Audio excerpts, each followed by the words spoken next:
It's like I've done that.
Good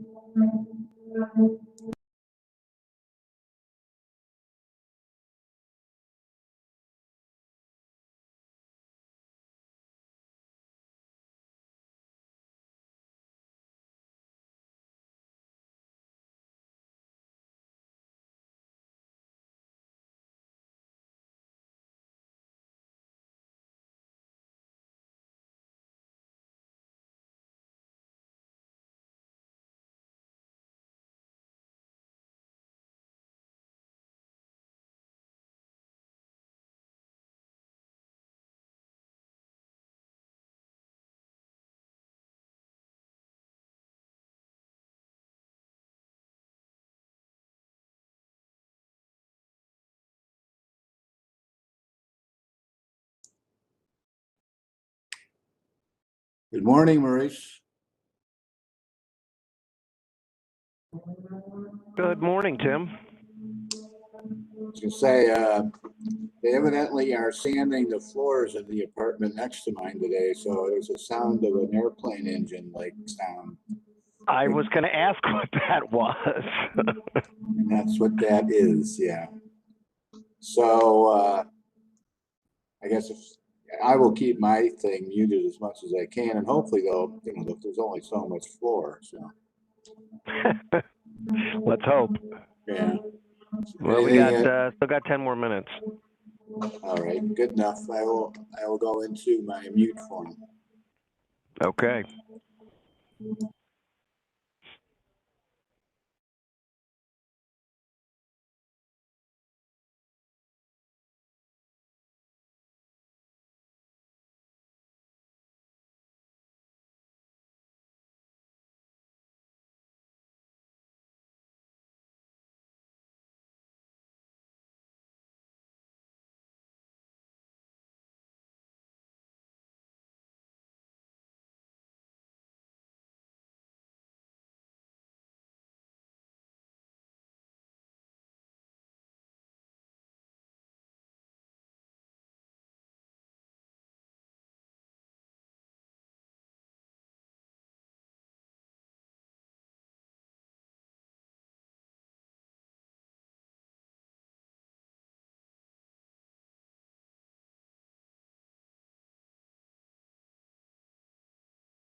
Liz, are you on?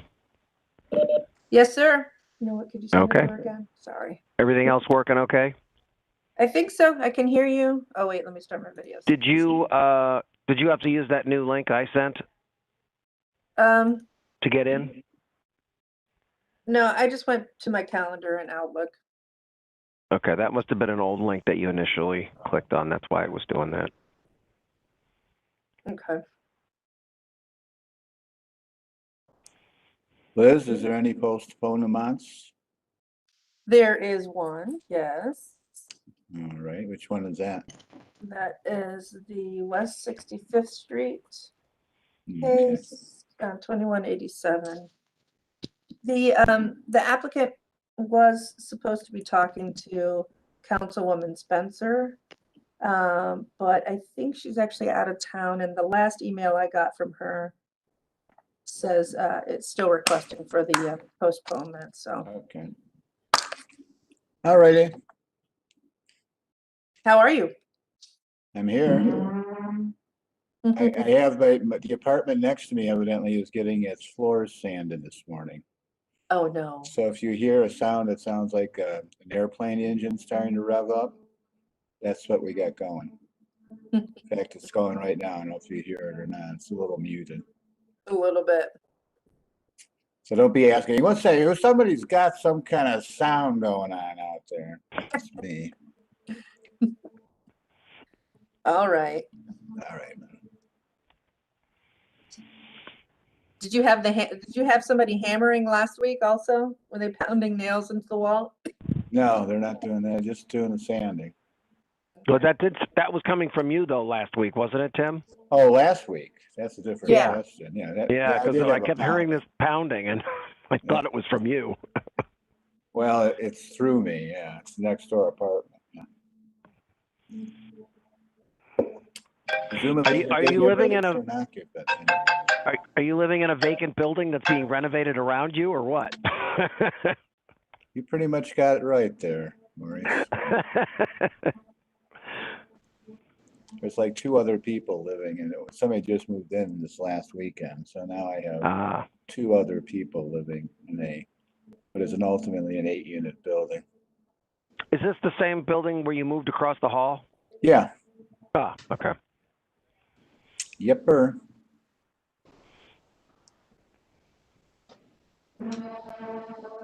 Well, I see we have Alana.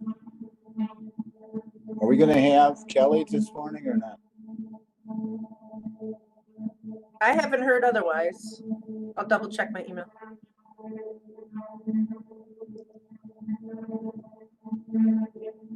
Yeah.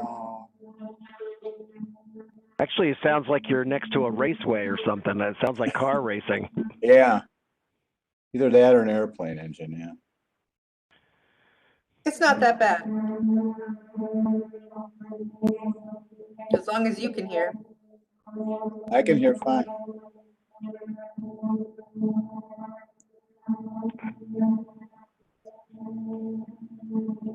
Hi, everyone. This is Aaron Renshaw with Immunotech. I'm just checking to make sure you can hear me.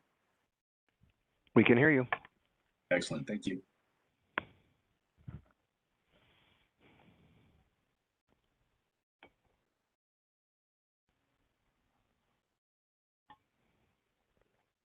I need to put one of those fake backgrounds up, Maurice. My background in here in City Hall looks. Either that or get a couple of posters for behind you. I actually have one that I could give you that I had printed out on the plotter with the picture of the city that we use on the land code website. I could give that to you. I printed out like 24 by 36. We could put that right behind you. That could work. I thought maybe you were talking about that that poster of the cat hanging from the branch that says "Hang in there" or something like that. Sorry. No. I printed it out. I did use it for a while, but then I moved to do a different technique. Good morning, Alana. Good morning. Good morning. Yes, my name is Alex Merceda.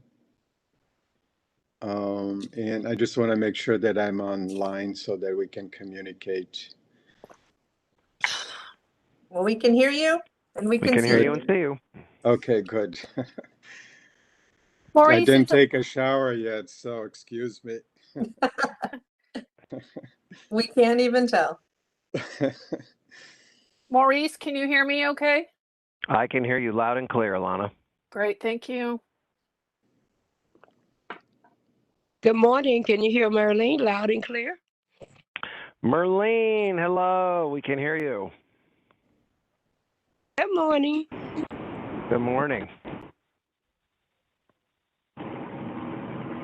Good morning. Good morning, whoever that was. I'm just pleased that I was able to manage getting online with you. I'm not very well versed, with the computer, so I'm happy about that.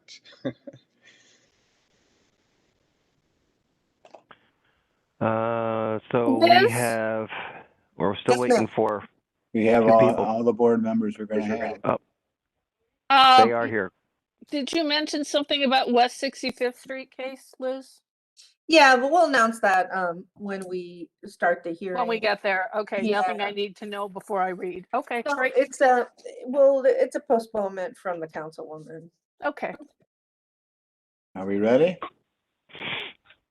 All set here. Right, ready when you are. Got 1 minute.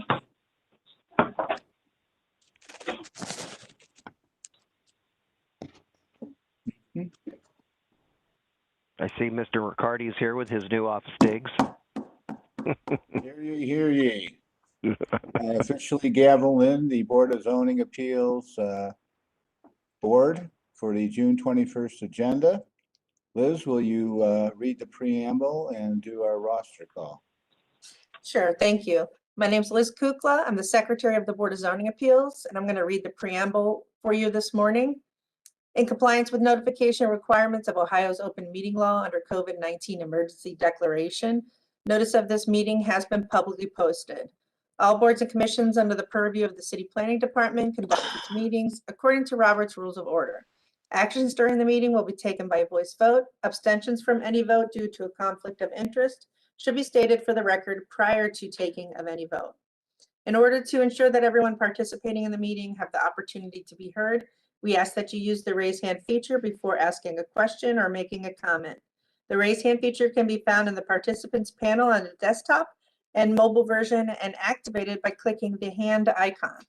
Please wait for the chair or facilitator to recognize you and be sure to select unmute and announce yourself before you speak. When finished speaking, please lower your hand by clicking on the raise hand icon again and mute your microphone. We will also be utilizing the chat feature to communicate with participants. The chat feature can be activated by clicking the chat button located on the bottom of the WebEx screen. Please note that call-in users can use *6 to unmute themselves. All meeting activity is being recorded via the WebEx platform. These proceedings are also being live streamed via YouTube for public view. We have provided a link to the meeting for those who wish to speak on a particular case via our website and email. We have also received emails from those who have provided written comments on a particular matter. And I will call the roll. Mr. Chairman, Yep. Ms. Faith, Present. Ms. Britt, Here. Ms. Barnes, Here. Mr. Donovan. Here. Mr. Chairman, we have a quorum. All right, are there any postponements? We do have a request for West 65th Street, Apartment 92, Gordon Square LLC at 1331 West 65th Street. Councilwoman Jenny Spencer has requested a postponement to allow for additional time for community engagement. If we could ask if the appellant is here, just to be sure that he is aware of this request.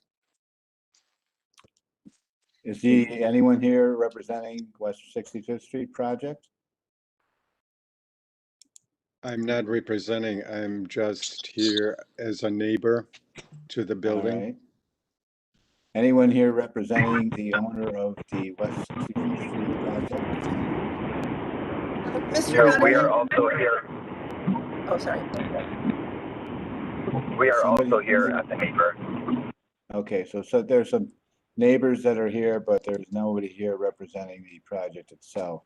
Okay, yes, just as a side note, the applicant was on the email chain with Councilwoman Spencer. So they Okay. have been notified through email, although this came late last week.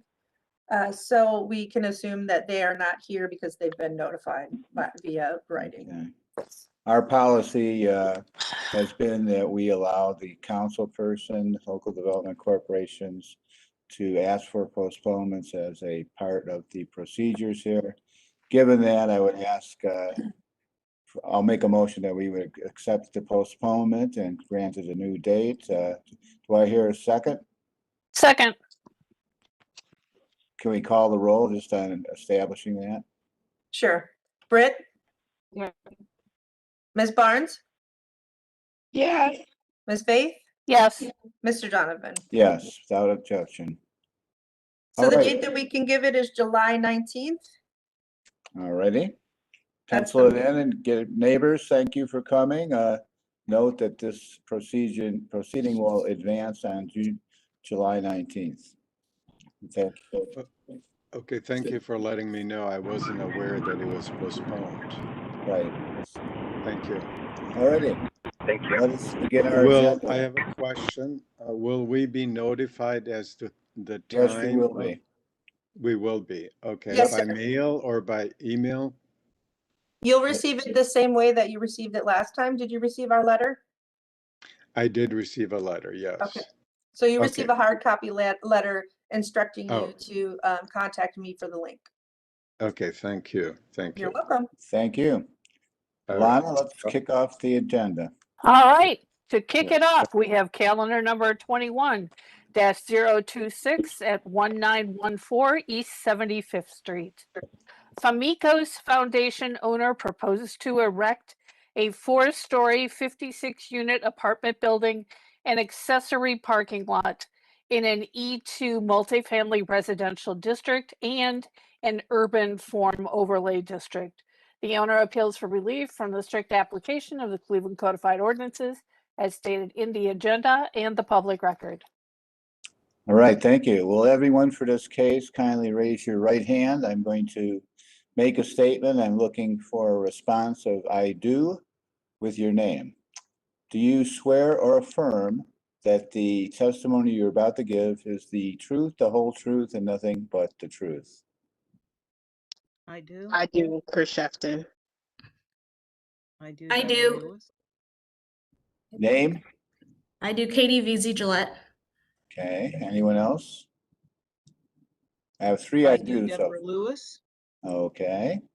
Anyone else? Last call. Cynthia Mumford, I do.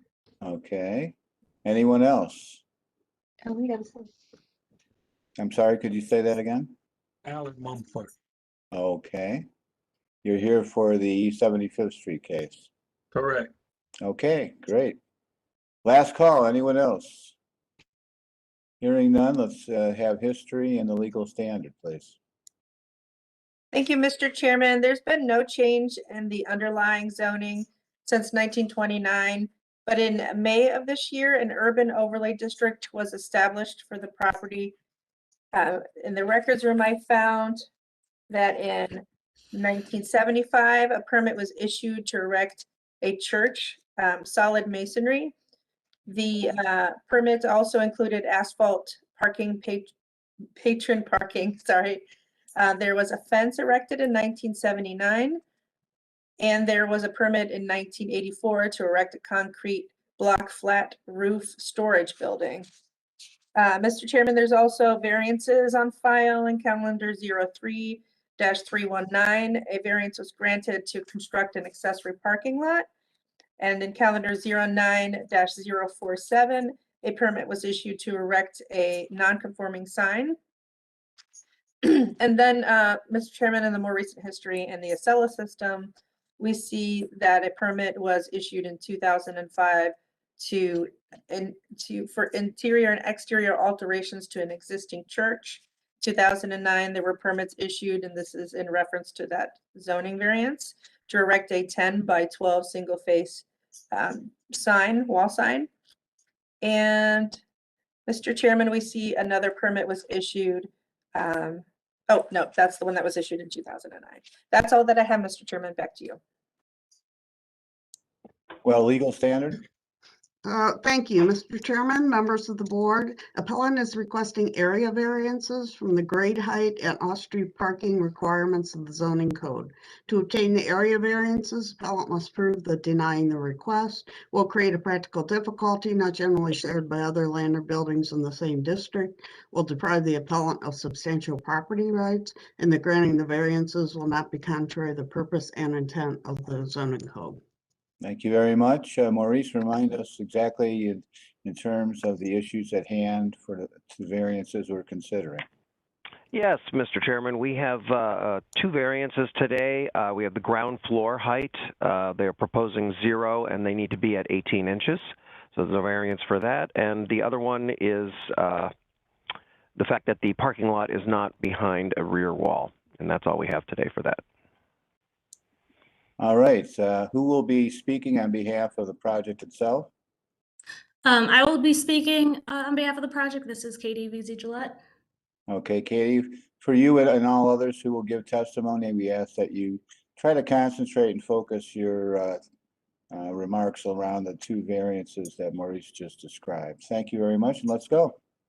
Absolutely. All right. Thank you. Good morning. So we are here today. I'm seeking two variances for the new multifamily development at 1914 East 75th Street. I am joined by Chris Shefton of Famicos Foundation. She's the director of real estate. And I just would like to provide some quick background and context on the project itself. Next slide, please.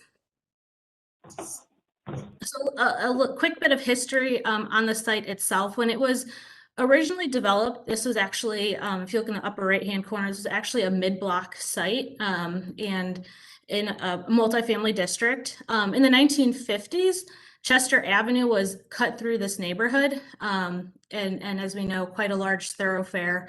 And that actually impacts a part of the variance that we are requesting. In the 1970s, 1980s, as we heard from the record, a Kingdom Hall was constructed on the site. The congregation has since left, and in 2019, Famicos acquired the property. Next slide, please. Next. So as noted earlier, the zoning designation for the site is multifamily. And last month, an urban form overlay was applied to the site. And that was necessary. We were originally seeking a front yard variance for this particular development, but the Board of Zoning Appeals does not have the authority to grant front yard variances. Fortunately, the city of Cleveland does have tools available, such as the urban form overlay, that allows us to develop the site in more of a 21st century manner rather than a code that was written in the 1920s. Next slide, please. So looking a little bit closer at the site, it's just under an acre. And what I'd like to do is point out that the address for the site is East 75th Street and not Chester Avenue. There's actually no Chester Avenue addresses between East 55th Street and the East 90s. And again, that's going to influence part of the variance that we're seeking. Next slide, please. This slide shows just some of the photographs of the existing conditions of the site. There is a one-story Kingdom Hall and accessory parking that serves it today. Next slide, please. So as we look to redevelop the site as a multifamily use, the layout is relatively straightforward, follows strong urban design principles. The building itself is 56 units, 4 stories. There are some amenity spaces to support the apartment uses, and it's about 56,000 square feet. The footprint of the building lines Chester Avenue and East 75th Street, kind of hugging the right-of-way on 75th and set back 3 feet along Chester Avenue. And actually, the right-of-way does sit back pretty significantly at both those frontages from the back of the sidewalk. Typically, we're used to seeing the right-of-way along the back of the sidewalk, but in the case of this site, it's about it varies from 9 to 12 feet from the back of the sidewalk. So there's, you know, for example, on Chester Avenue, from the back of the sidewalk to the building itself is about 15 feet there. There will be fencing and landscaping to buffer the adjacent residential uses along the west and the north property line. And then sort of speaking to the first variance, the site contains 49 parking spaces, and that is going to be in a secure lot that's accessed off of East 75th Street. And per the zoning code, we're required to have 37 parking spaces with parking behind the rear wall of the main building. So if this development were to have a Chester Avenue address, which it does not, then we would have no issues meeting the zoning code requirement. But because the address of the project is on East 75th Street, our parking technically does not sit behind the main building. We are allowed a single row of parking along the building, which we have accommodated for, but essentially the 6 spaces in the northeast corner of the parking lot that we see here are not in compliance with the code. So we could eliminate those 6 spaces and still be in compliance with the total parking requirement. That would kind of be, you know, if we want to say the easy solution from the zoning standpoint. But we've also heard from early community meetings that there's a strong desire to provide as much parking on site as possible. And so if we're to eliminate those 6 spaces, then we're going to reduce the amount of parking we can accommodate on site, and therefore the amount, you know, those 6 spaces would likely be folks parking on the street, et cetera. So Can I ask a question about that? Is there a strategy to try to add some visual buffer by landscaping along 75th? it's a great segue to the next slide. Okay. Can you please advance? So along 75th Street itself, we will have actually there's going to be a low masonry wall and a gate that will, in addition to landscaping, that will buffer along 75th. Yeah, if you zoom in there, you can see a 4-foot high masonry wall, landscaping. There will be landscaping provided along the front of the building itself, as well as, again, between the adjacent properties. All right, thank you. Yep, no problem. Next slide, please.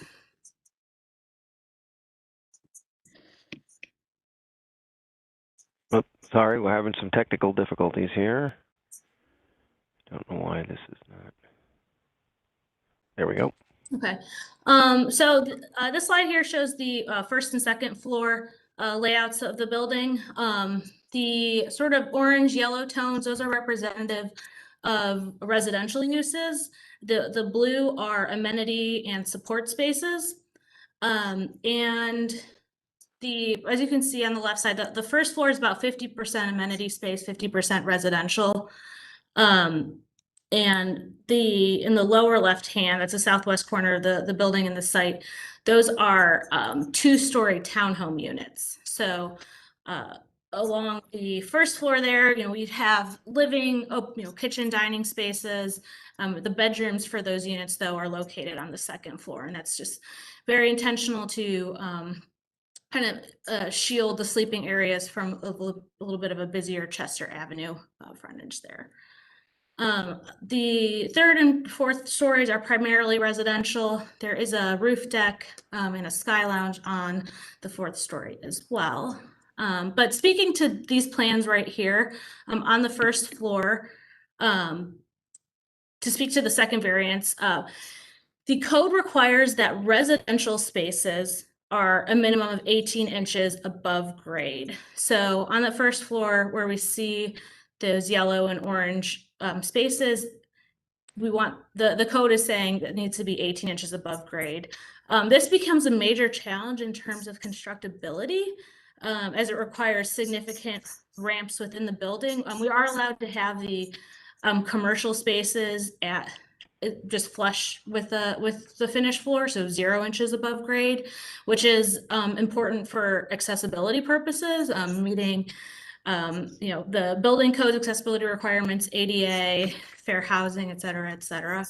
But in order to get the residential spaces that are on the first floor to 18 inches above grade, again, it requires ramping. It requires the site's natural topography to sort of be in the building's favor. So it becomes an incredible challenge. But we believe and understand the intent of that 18 inches above grade to be in terms of the residents' privacy and security. So to address those intentions, we're doing a couple of things in those units. The windowsills are raised above the finished floor. So on the upper floors, residents have larger windows that extend, 12 inches above the floor, but on the first floor units, they will sit higher. There's also a landscape buffer that is provided to help, again, provide that additional security, that buffer, and therefore to address the intentions of raising the first floor height. And the next several slides are provided for reference. As I mentioned earlier, the third and fourth floor are primarily residential uses. The building itself here, you can see a series of 2D and 3-dimensional images and renderings. We have received approvals from both the local design review and the City Planning Commission for this project. And they were very well received from those committees. All right, we'd like thank to you. advance, just a couple more slides, just to show some 3-dimensional views of the project itself. All righty. No. All right, with that, I will open up for any questions. Thank you.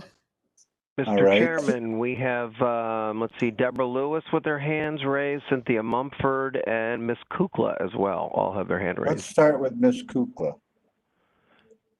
Ms. Kukla? Thank you, Mr. Chairman. Just wanted to let you know that we have received here 16 opposition letters. We received these late in the week, so I was not able to get these over to Mr. Rulins for the PowerPoint. If you'd like, I could read one of the letters. They seem to all have the same concerns. I believe that there are also a couple people here that have submitted letters, and they may want to just express their concerns verbally. Okay, why don't you give us a sample of that, and then we'll go back to those folks that have been sworn in to see which are opposed and which are in favor. Sure. On June 21st, in June 2021, petition undersigned residents believe that the construction of a 56-unit apartment building at the corner of Chester and 75th Street is not a positive development for the neighborhood. We believe that now this type of density without traffic offset and parking accommodation is dangerous and unprecedented for a single corner along this east side of Cleveland stretch of Interstate 322. Rezoning to allow this development would be reckless, rezoning a traffic congestion that puts our community at risk for timely access by safety services, not just for the side streets leading to that corner, but for any westbound commuters.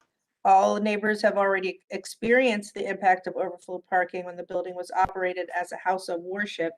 Excess cars parking on both sides of the street, including Sagamore, LaGrange, and Home Court. We believe the 56 units equates to 1.5 persons per unit, as well as 1.5 cars. In July, we opposed 40 units as too many.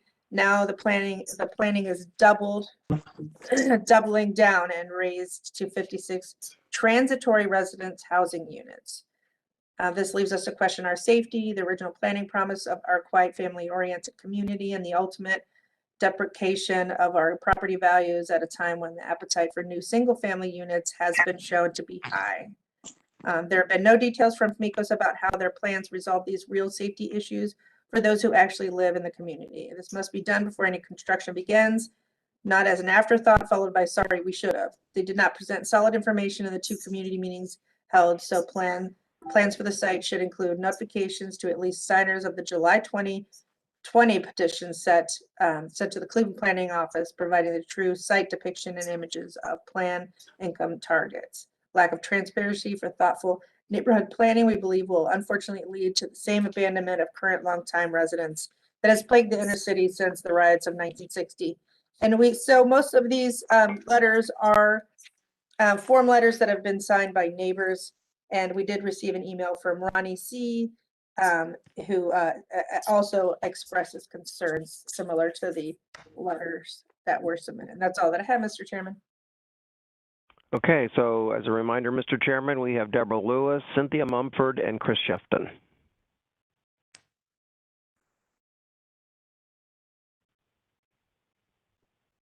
Tim? Sorry about that. Deborah, let's start with you. Thank you, Mr. Chairman. I'll try to be short since Secretary Kukla has read the community's response.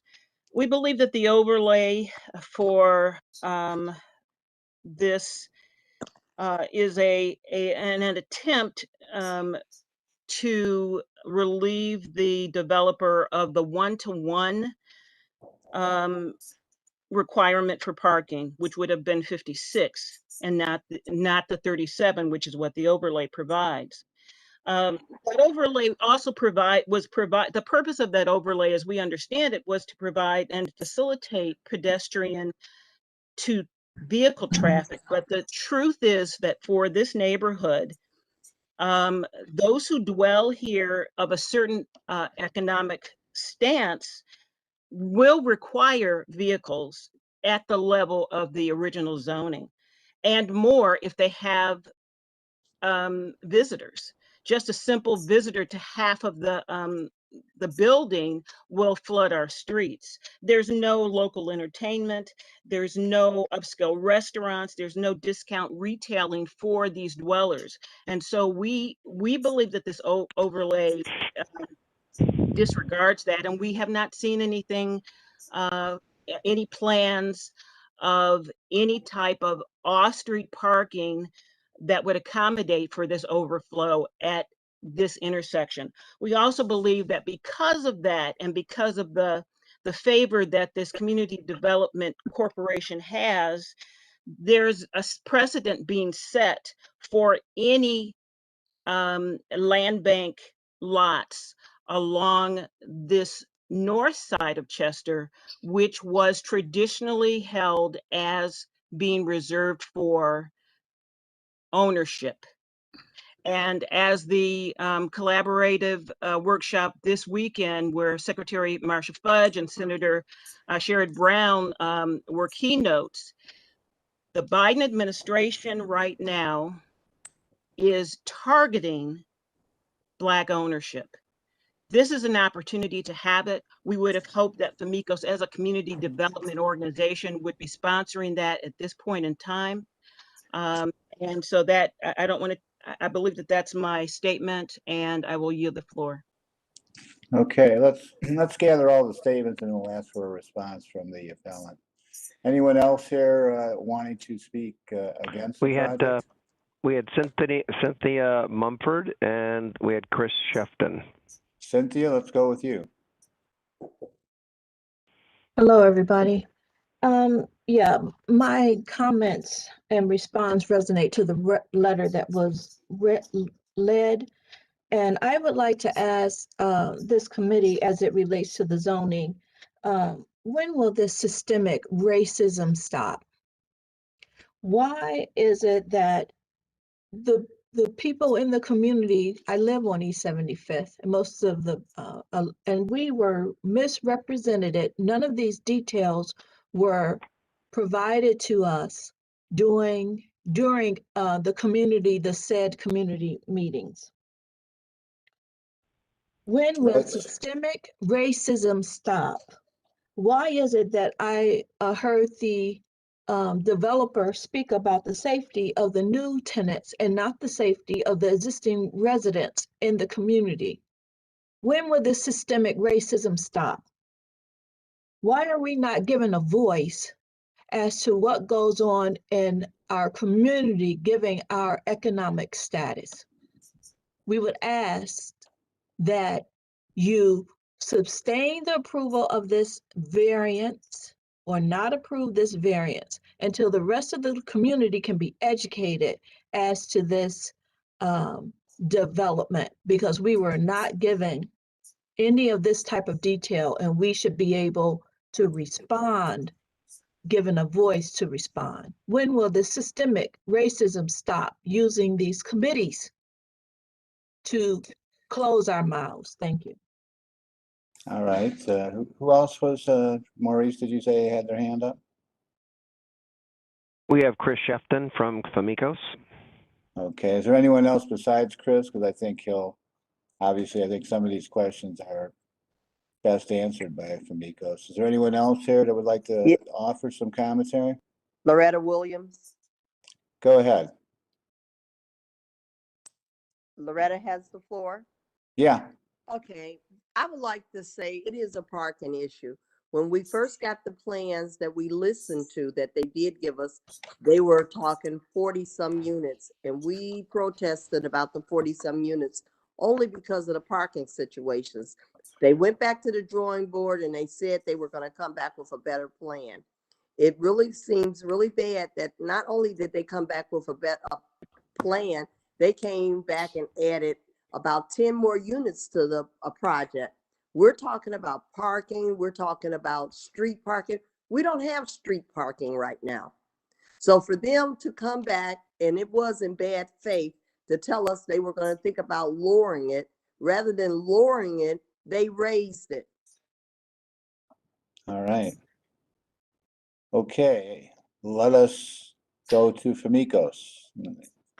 There's a couple outstanding questions from the community here. How would you answer them? Good morning, Mr. Chair. So I just want to first start by thanking the representatives of the community today for being present at this meeting. I think what it does prove is that Famicos, as well as the city of Cleveland, have worked together to ensure that the residents are informed that the meeting was today.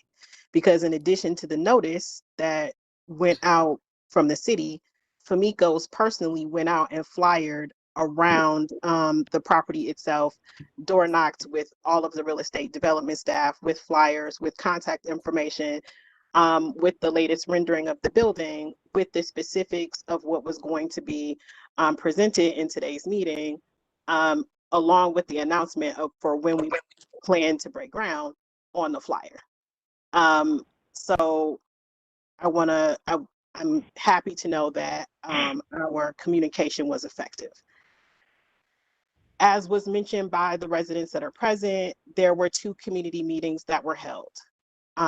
Contrary to what has been shared, at that time we did share detailed plans. After the first community meeting, we did go back and we reevaluated the parking situation to potentially include additional land bank lots for a future phase of district parking.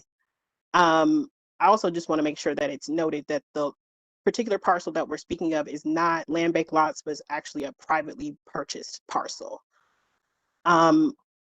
This, contrary to what has been stated in terms of the systemic oppression that is prevalent in things like zoning, the original use for this site was a multifamily building.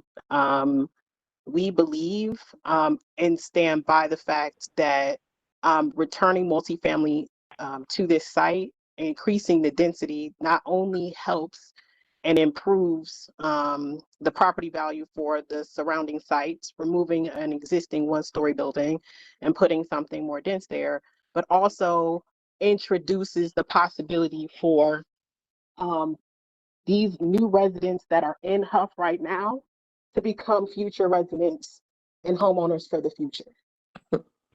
And so we believe introducing this product will allow residents to be introduced to Huff, fall in love with the community, and want to purchase a home there in the future.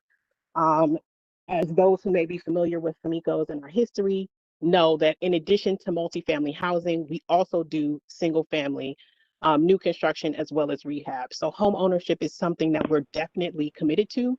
But as was explained in the resident community meeting, we believe that the next generation of individuals, they're not ready to just jump right into home ownership, but introducing product like this multifamily, which will be less expensive than the multifamily that's going up surrounding this project, allows individuals to be able to fall in love with a community and a neighborhood to potentially become homeowners later. As it applies to just the additional things that we addressed as a part of the project, as a part of the community meetings, fencing was requested in order to shield the closest houses from the lights from cars. We have accommodated that. We've accommodated including additional landscaping so that's more attractive and not on the street. And so I think that we as an organization and our commitment to the community have shared multiple times, as I have communicated with both Ms. Lewis and Ms. Mumford via email separately and apart from. Our partner in the project, AES Management, has reached out to Ms. Mumford directly and had conversations with her, in addition to our executive director, as well as the council person. So Excuse me, a direct misrepresentation of the truth is really not warranted. I do appreciate your comments, Miss Fiji. I do appreciate your comments, but however, a direct misrepresentation of the truth. And none of these conversations did you speak about the details of this project as it is presented in this zone committee meeting. And I am only the voice of representing the Block Club right now. I just think that is a direct misrepresentation of the truth. Yes, I did receive a couple of emails to you, and we got the flyer. I think it was the day before yesterday when you canvassed the community with your flyers. So please, I understand the importance of your of this project. But again, we ask, when will systemic racism stop using the community development representation? Excuse me, this is Lori Wagner from the Law Department, and it is not appropriate during a meeting for somebody to break in when somebody else is talking. We have to follow certain procedures. Everybody has to testify under oath. You will have a chance to rebut when she's finished, but this is just wrong as far as interrupting other people's testimony. I'm sorry, I do apologize. Okay, have you concluded your remarks then, from ECOS? I just wanted to clarify, I did not at any point say that we shared plans with you via email, but that we did communicate with you and reach out to members of the community directly to communicate about the project, ask them what their wants were, and attempt to incorporate those wants into the final design of our project. Could I ask one clarification question? Seems to have come up here, and that is, in your quote unquote community or public meeting, did you share the final design and final parking, etc., with the community, or is that something that had happened in terms of an evolution, if you will, and was not shared with the project community? has evolved since it was originally presented to the community. Obviously, a part of that was because of COVID and just the delays around that, which delayed the project by a whole year. But yes, no, the project has evolved. No, my question was that, was there a public meeting that shared this design and this formula, if you will? Outside of the formal process in terms of city planning and design review now. Okay. Anyone else want to weigh in? Okay, the appellant, do you want to answer the quote unquote questions, allegations that have been presented? I mean, outside of, I think just to clarify and directly address, yes, we did have meetings with the community. Yes, we did communicate with them to ensure that they would be present for meetings like this one. Yes, we did attempt to incorporate their suggestions based off the community meetings that we had. including the potential for future district parking, which would help alleviate any parking that might happen on the street. I also just want to note that this building is also was designed from a transit-oriented development standpoint, and we really are marketing this very heavily towards millennial and Gen Z, which, as most folks may know, they are more likely to be carless households. And so the thought process is that the individuals that choose to live in this building, because there is not one-for-one parking, will intentionally want to have access to things like the Helpline in order to be able to commute. You mentioned a quote unquote future parking expansion? Yes. With some land bank lots. How many additional spaces would that bring to the formula? And how far away is that physically, is that space as a result to the building itself? Katie, do you mind taking that one? Sure. It would be about 19 or so parking spaces on the east side, northeast of the site. There are a couple of land bank parcels that are available. I apologize to not have that site plan in front of us today. Okay. City planning, do you want to weigh in, and what is city's planning's position on this? Maurice or somebody else from city planning? Sorry, I was muted. First we had Deborah Lewis wanted to make another comment. Okay, Deborah, go ahead. Thank you. Again, there's a belief of who will occupy this development in the long term. I'm one of those old people. I remember the tenements. I'm very familiar with how things are hot for a moment and then they're not. And I'm also aware of how development in a thoughtful manner happens in that even CMHA along Huff and in this neighborhood developed housing that ultimately could be converted to condos, as they've been doing in California for years, because they respected the plan of bringing home ownership into the neighborhood.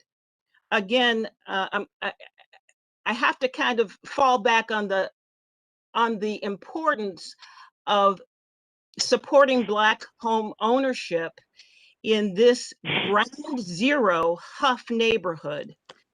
And something was said that was very poignant this weekend, again on Friday, which calls for development, and there were representatives of real estate and banking institutions as well, in addition to Secretary Fudge and Senator Brown. And the poignant phrase for me that stands out to me was the phrase willingness to pivot. Yes, we have plans, but are we serving households who are underrepresented and underserved households? And so again, the idea that the neighborhood was fully informed, no, we were informed of this plan after the letter for this meeting. So for me, that's not timely. I just have to say it honestly, it's not timely to me. And there are other callers on from the neighborhood on the phone who didn't introduce themselves. So I'm speaking as I've spoken with them and they've spoken with me. Was the neighborhood involved? Were we listened to? The answer is no. I yield back to the chair. All right, thank you. Have we heard from the council representative on this? I have not received any letters from Councilman Jones. Okay. We have Cynthia Mumford with her hand raised again. Cynthia, what say you? Cynthia, did you want to speak? You're muted, ma'am. Yeah, I There you did want go. to apologize for blurting in earlier, and no offense to anyone, but I just wanted to say this is very passionate because this is our home, and we are asking that we be able to, we as a neighborhood, I'm the block club president of this area, and we represent about 100 constituents within this area, 50 homes with each applying to, and everyone has, let's say 99% of the residents here has elected me to have a voice for them, and I have to have I have to represent appropriately. And again, no, the notifications, as Deborah Lewis said, came after this meeting. And no, we were not presented with parking and this this type of plan, COVID or not. If given notice, like you were given to us today, you send us a letter, we will respond and we will be present. So if we, again, I just said this systemic racism, it just has to stop somewhere, or at least give us a voice as a community as to the design and the parking that we have to live with for the rest of our lives on the street. All right, thank you for your comments. Board, you have any questions there? Is it Lori? Alana, Kelly? Yeah, I don't know who we can guess run this by, maybe Mr. Riccardi or whatever, but the appellant early on in the presentation said that due to the address, this building, which is why we have the small variances that are being asked for today. So if that's correct, that if this was a Chester Avenue address, will we even be here? So I'm not sure if anyone can corroborate that statement or not. That would be how that would reflect upon the variance itself. So Right. I think the argument was that if it had a Chester Avenue address and the building was oriented toward Chester Avenue, it might take away one of the variances anyway, in terms of the parking being set back off of the building itself. If I understood that, I think that's what the testimony basically that was given to us by the appellant. My question here is, this seems to revolve around an issue of communication and transparency between the development team and the community making note that things had changed in a pretty dramatic, using the word dramatic, fashion in terms of the product that would be delivered to the neighborhood.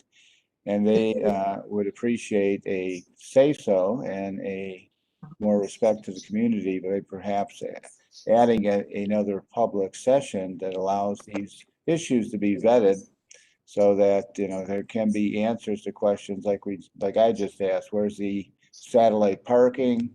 How many more spaces might it yield, etc.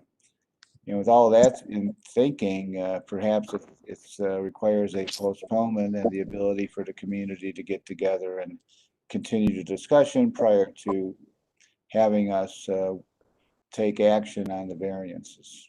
What does my board members feel about that? Mr. Chair, I am in agreement with Kelly that the initial statement by the appellant was that if this were Chester address, we would not be looking at these variances. So I think that needs to be looked into. I'm familiar with this section of this corridor of Chester. I frequently pass it en route to appointments. So I think that's a question that needs to be addressed. It also is troubling that the final iteration of the project was not presented to the neighborhood. I'm well aware that there is an initiative to have ownership and development by people of color and women. And I know that Famicos has been working on different projects to that end. but I think there needs to be I think there needs to be more communication with the community. It troubles me that the council person has not been involved in this, or we have no communication from him or participation in today's meeting with him. So I would agree that we need a postponement. I think there's some issues to clear up. And I would move that we ask the appellant to request a postponement.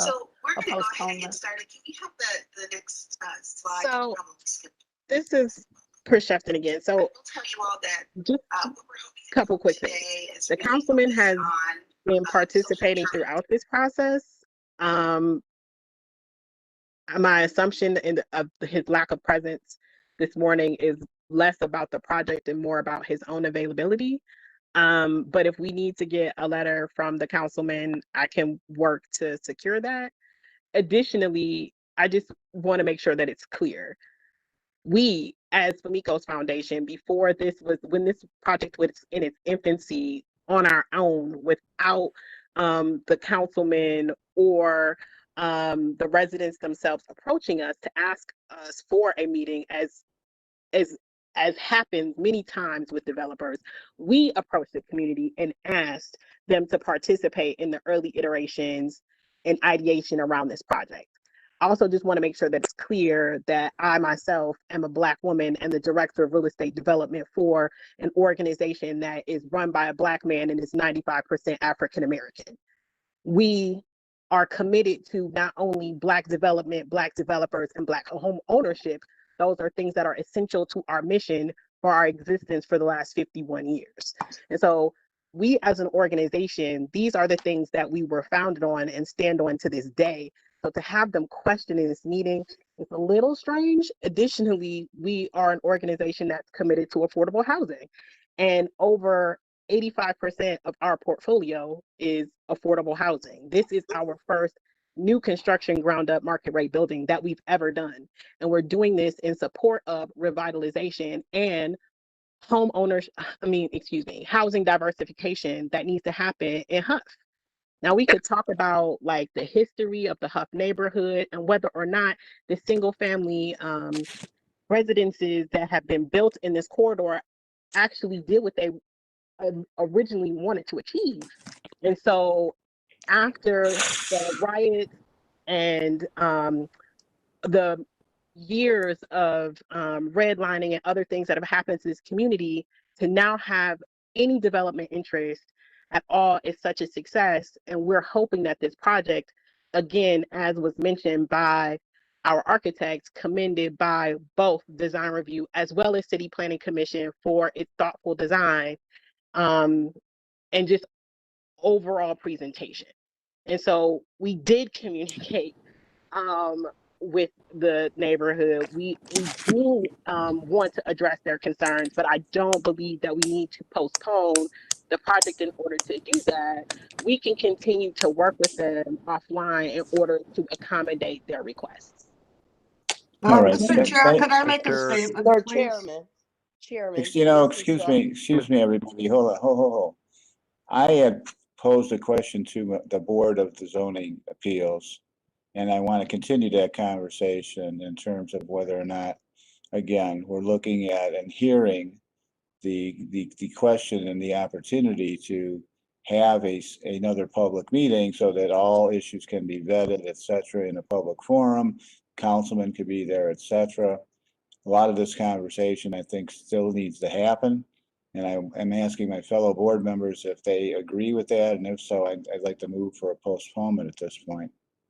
Mr. Chairman, let me just let you know that Lori Wagner also has her hand raised, and Cynthia Mumford. Okay. Lori, does this have anything to do with what I just stated or not?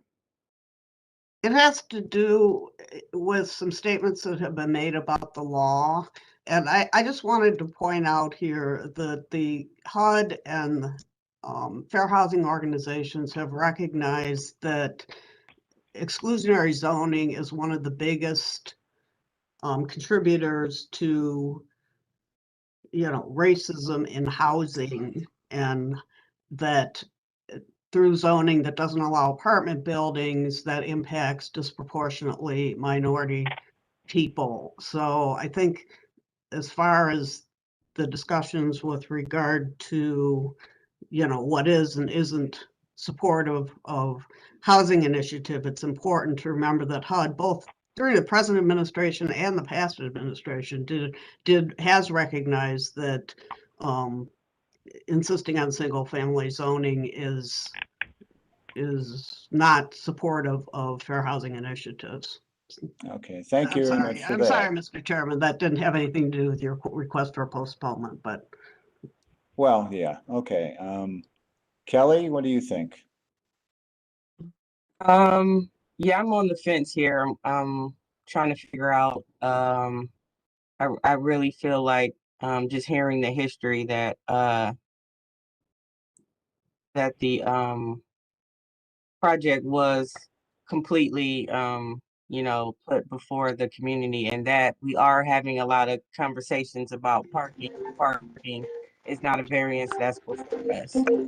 And so the variances that are before us are very minor. And so that's what's making me on the fence about it, because I understand that you need to have transparency and that the neighborhood needs to know what's going on. But at the same time, we're the board of zoning. And so looking at the variances here, they're very minor. And so part of me doesn't want to hold this up. And then part of me also wants, so I'm still trying to figure that out right now. So we can hear from other board members while I'm deliberating. Okay, Marlene, what do you think? What I think is that I want to understand what is really going on. Is there a big reason why they don't want to have a postponement and listen at what the other neighbors have to say, at least a month, 2 weeks or something, to try to get everybody together? Right, So, exactly. I mean, having a public meeting doesn't necessarily mean it will come to a kumbaya moment, but at least it allows people that have questions to have those aired in a forum that people can discuss it, and there can be adequate response. And who knows, it may lead to a tweak or two in the design and in the product itself prior to us deliberating to give it any variances. As Yes. Kelly points out, the variances here are minor compared to some of the variances that we oftentimes have to deal with. Yes. So that's what I'm saying. I'm like, Kelly, okay, we're holding it up, but at least we are trying to work with the community on some of the stuff that we've heard. Okay. Gotcha. Mr. Chair, Chris from Famicos has put in the chat that they're happy to do a follow-up community meeting as a requirement. So I guess saying if we do decide to vote today, that we can make a requirement that they have this community meeting follow-up, and or if we just postpone it, it just seems like they're open to having the meeting. So I just wanted to. Well, if that's good, if they're open to having the meeting, then I'd ask my fellow board members again on the issue of postponement. What say ye? I believe I believe you made the motion to postpone, Mr. Chair. I did, yes. Yeah, and I think I don't know if we had a second, but I think I think this is a project that Famicos has worked hard on. I know that they are, their mission is to bring affordable housing into the community. But there's a lot of pushback from the neighborhood for whatever reason. And so I think while these variances are minor, I think it's prudent to give the community an opportunity to speak their minds. So I would second that we go ahead and do a short postponement. Let's make sure that the councilman is, that we have communication from the councilman on the project as well. Okay, I would definitely add that to my motion that we postpone it for community engagement, and with a big asterisk that the councilman should be included, make sure he's available to be able to meet with the community on this project. We have a, Thad, we have a second. Liz, can you call the roll, please? Sure. Ms. Barnes?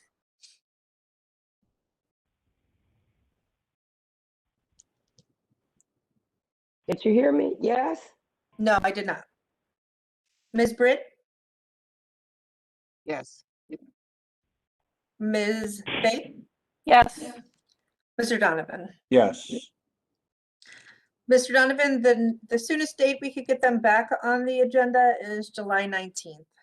Okay, let's give, does that work for you guys, Tamikos? I mean, can you get that meeting together by July 19th, before July 19th? We sure can. Thank you. Okay. Thank you, guys. Thanks, everyone, for participating, and good luck on the meeting and the conversation. By the way, you can talk to each other prior to the meeting as well to make sure that there's good information shared across the board. And I thank you all for participating, and we'll head on now to our second case of the day. Thank you. Thank you. All right. All right, Thank moving you. along to calendar number 21-084. Maddie LLC is appealing the building and housing violation, excuse me, number V21004859, issued to 12626 Lorraine Avenue. Maddie LLC owner appeals under the authority of Section 76-6 of the Charter of the City of Cleveland and Section 329.02D of the Cleveland Codified Ordinances to dispute the decision of Building and Housing to issue violation number V21004859 at 12626 Lorraine Avenue. Said order cites non-conformance with Code Section 327.02C, which states that no premises shall be occupied by any new use without a certificate of occupancy. Also, the owner is cited for non-compliance with Code Section 357.14, which states that nothing shall be erected, stored, or maintained beyond the established front building line. Filed May 10th, 2021. Thank you very much. With everyone for this case, kindly raise your right hand. I'm going to read a statement. Again, I'm looking for a response of I do with your name. Do you swear or affirm that the testimony you're about to give is the whole truth and nothing but the truth? I do, Melissa Miller. Okay, anyone else? I do, Bill Bartley. Okay, anyone else? Excuse me, this is Attorney Mark Shear. I just want to instruct Mr. Carino to raise your right hand and indicate that you do. I do, Nick Carino. All righty, anyone else? Hearing none, we move on to history and the legal standard. Actually, we don't have the history in this case, do we? No. Legal standard. Go ahead, Lori. Sorry, didn't unmute. Mr. Chairman, members of the board, appellant is appealing an administrative decision. The standard of review to be applied is whether the administrative decision was illegal, arbitrary, capricious, unreasonable, or unsupported by the preponderance of substantial, reliable, and probative evidence. If the appellant fails to meet this burden, the administrative decision must be affirmed. All right, Maurice, remind us again on the issue at hand here, if you could. On this one, I only do the zoning, the ones for city planning. We don't get involved in these. So, and actually, I did not have any information on this. So I think Ms. Kukla might be better to sum this one up. Ms. Kukla, seems like there's a lot of cars parked on a parcel here. To the chairman, I think the appellant would be, or the appellant's attorney would be best at explaining the appeal at this point. Okay. Shall we hear from the appellant or the appellant's attorney? Tell us what the situation is.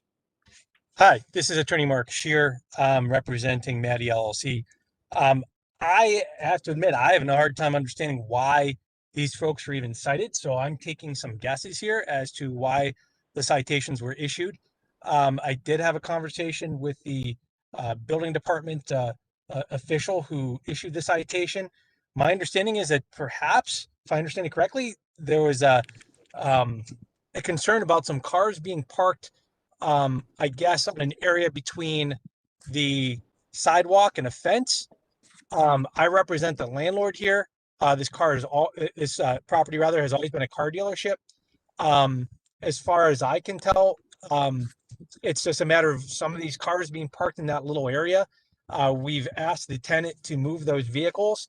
As far as I know, those vehicles have been moved, and the tenant has been instructed to no longer park vehicles there. Now, if somebody comes along and parks a vehicle there, obviously neither the tenant nor the landlord have any control over whether or not a customer or somebody else parks a vehicle in that area. But that seems to be a parking violation, not a building code or a zoning issue. So other than that, we don't understand why we have this citation or the violation. So we're asking this board to dismiss it. And quite frankly, my first appeal, following the instructions on the notice of violation, was to the building department, who then sent it over to you good folks. So it seems to be kind of a confusing issue, and nobody really seems exactly to be sure of as to why the notice of violation was issued and exactly what is required. Can you answer a question for me? Is this use on this parcel that of a used car dealership? Absolutely. It has been a used car dealership. Okay. Time immemorial. So a yes or yeah, no go ahead. would be good. Second thing would be, do you have a certificate of occupancy that allows that use and recognizes it as a legal use? Yes. You have a certificate of occupancy for that parcel? Yes. Okay. Mr. Chair, this is Kelly. Just quick, is there anyone from that issued the citation here? So maybe we can understand exactly what the. Okay. Yes, Mr. Chairman. I wanted to try to get your attention that Bill Bartley, who I believe is from Building and Housing, can speak to this, and he's got his hand raised. Mr. Bartley, fill us in. Good morning, Chairman. Bill Bartley, Cleveland Building and Housing. I was to fill out I was dispatched to the property in February 2021, February 19, 2021. For a complaint about illegal use and extending the use of the property beyond the into the area of where they're parking the cars. I was there. You can see the photos there I took on February 19, 2021. You can see two issues there. First, you have the landscaping or screening that's non-conforming to the approval, which was done in the 90s. Certificate of occupancy was issued for this property on August 26, 1999. However, it does not. The fence does not conform with the original approval. Plans should be should have been sent along. And then additionally, the other violation in the picture below, you see I took on February 19th, is the storage of the vehicles that they have for sale and beyond the setback, right on the public right of way there. You also see a photo of the service of the violation. And then there is documents that was sent up to that right there showing the original approval of the barricade, landscape screening that does not conform with what is there today. So your violation notice basically says to them that you have a legal use, but were supposed to design the site in a specific manner that showed where the cars would be parked, where landscaping would be placed, and there hasn't been any of those improvements made. Is that the case here, basically? That is correct. In addition to, like I said, taking the product they have for sale and moving it beyond that, screening and selling it in the setback. Okay. That's the basis of the violation. So, Mr. Chair, the bill, so they are parking cars in the setback. Is that what you're saying? Yes. Parking. Okay, thank you. So to the appellant or his lawyer, how do you respond to that testimony? Mr. Chairman, we also have Rick Riccardi with his hand raised. Mr. Riccardi, okay, we'll allow his testimony, but consider what your answer would be, appellant. Mr. Riccardi, go ahead. I just also wanted to add that this has been made an urban form overlay district, and an open sales lot is not a permitted use in that district. It's specifically prohibited. Now, of course, this is a legal use, but with the passage of that ordinance, it became a legal non-conforming use. So when you have an expansion of that 15-foot area where you're now adding cars, it becomes an expansion of a legal non-conforming use. That is also an aspect of the violation notice. Thank you. Okay. I would also state that the cars may be moved there today, but the nature of a violation notice is that they were in violation on the day that this notice was issued, as the inspector will state. So if they're not there today, it doesn't mean the violation notice is bad or should be dismissed, because the violation notice refers to a specific date. Thank you. Mr. Chairman, I just wanted to point out, this is Maurice Rowland, City Planning. I took these photos that are on the screen here last week on Tuesday. As you can see, there are cars parked all in the setback area. Some of them have no license plates on them, so I would imagine they're dealership-owned cars. But I just wanted to let you know that that was happening as recent as the 15th of June. Thank you. And we have Melissa Miller with her hand raised. Yes, Melissa, please go ahead. Thank you, Melissa Miller, Bel Air Puritas Development Corporation. This has and continues to be a problem in this neighborhood from this particular dealership. Since taking office, Councilman Casey has changed the zoning on Lorraine Avenue and added the urban form overlay district. And he has extended a design review district to the entire portion of Ward 16 in an effort to improve the look and appeal of Lorraine Avenue as a place to do business. Bel Air Puritas Development Corporation has worked with several Lorraine Avenue businesses on improving their storefronts recently through storefront renovation, as well as working to bring new businesses to the commercial corridor. And the current appearance of the car lot located at 12626 Lorraine does not in any way further the goals of the councilperson, the neighborhood, or the development corporation and what we are trying to achieve on Lorraine Avenue. This does continue to be a problem, despite the fact that they were cited. We would like this to obviously end, as well as go back to conforming to what the certificate of occupancy originally said, which would be to have that landscape buffer reinstalled. And to the lawyer's point, with regards to this being a parking or a traffic issue, not a building and housing issue, this is on private property, not public property. Therefore, it becomes a building and housing issue, not a police matter or a parking issue to that point. All right, thank you, Melissa. I'm sorry, just one more thing. Councilman Casey is not in town today, so he has asked me to just, on his behalf, express that these are also, in addition to the Development Corporation sentiments, the complaints from the neighborhood sentiments, these are very much his sentiments to this issue as well. Thank you again. And thank you, Maurice, for reminding us that really the issue at hand, as far as we're concerned, is on the day in question was the citation a reflection of the conditions that were not being met in terms of the certificate of occupancy. It's not we're not looking at a variance here. We're not, that happens on another forum. It's whether or not the city was correct in their citation here in terms of it being a reflection of the condition of the property. And if so, the city was not arbitrary or capricious in citing the owner of the property. Board, going in, please. Yeah, I'm in total agreement. The inspector provided, pictures of what happened in February when they got cited, and then when Maurice went out, clearly it's still happening even now. So I feel like at the moment of time in which the violation was issued, it was a correct violation to issue. So, and that's what's before us today. I agree. So. All right. Anyone else on the board want to make any statement? Otherwise, I'll entertain a motion. I'm in agreement as well. Can we have a motion then and the second?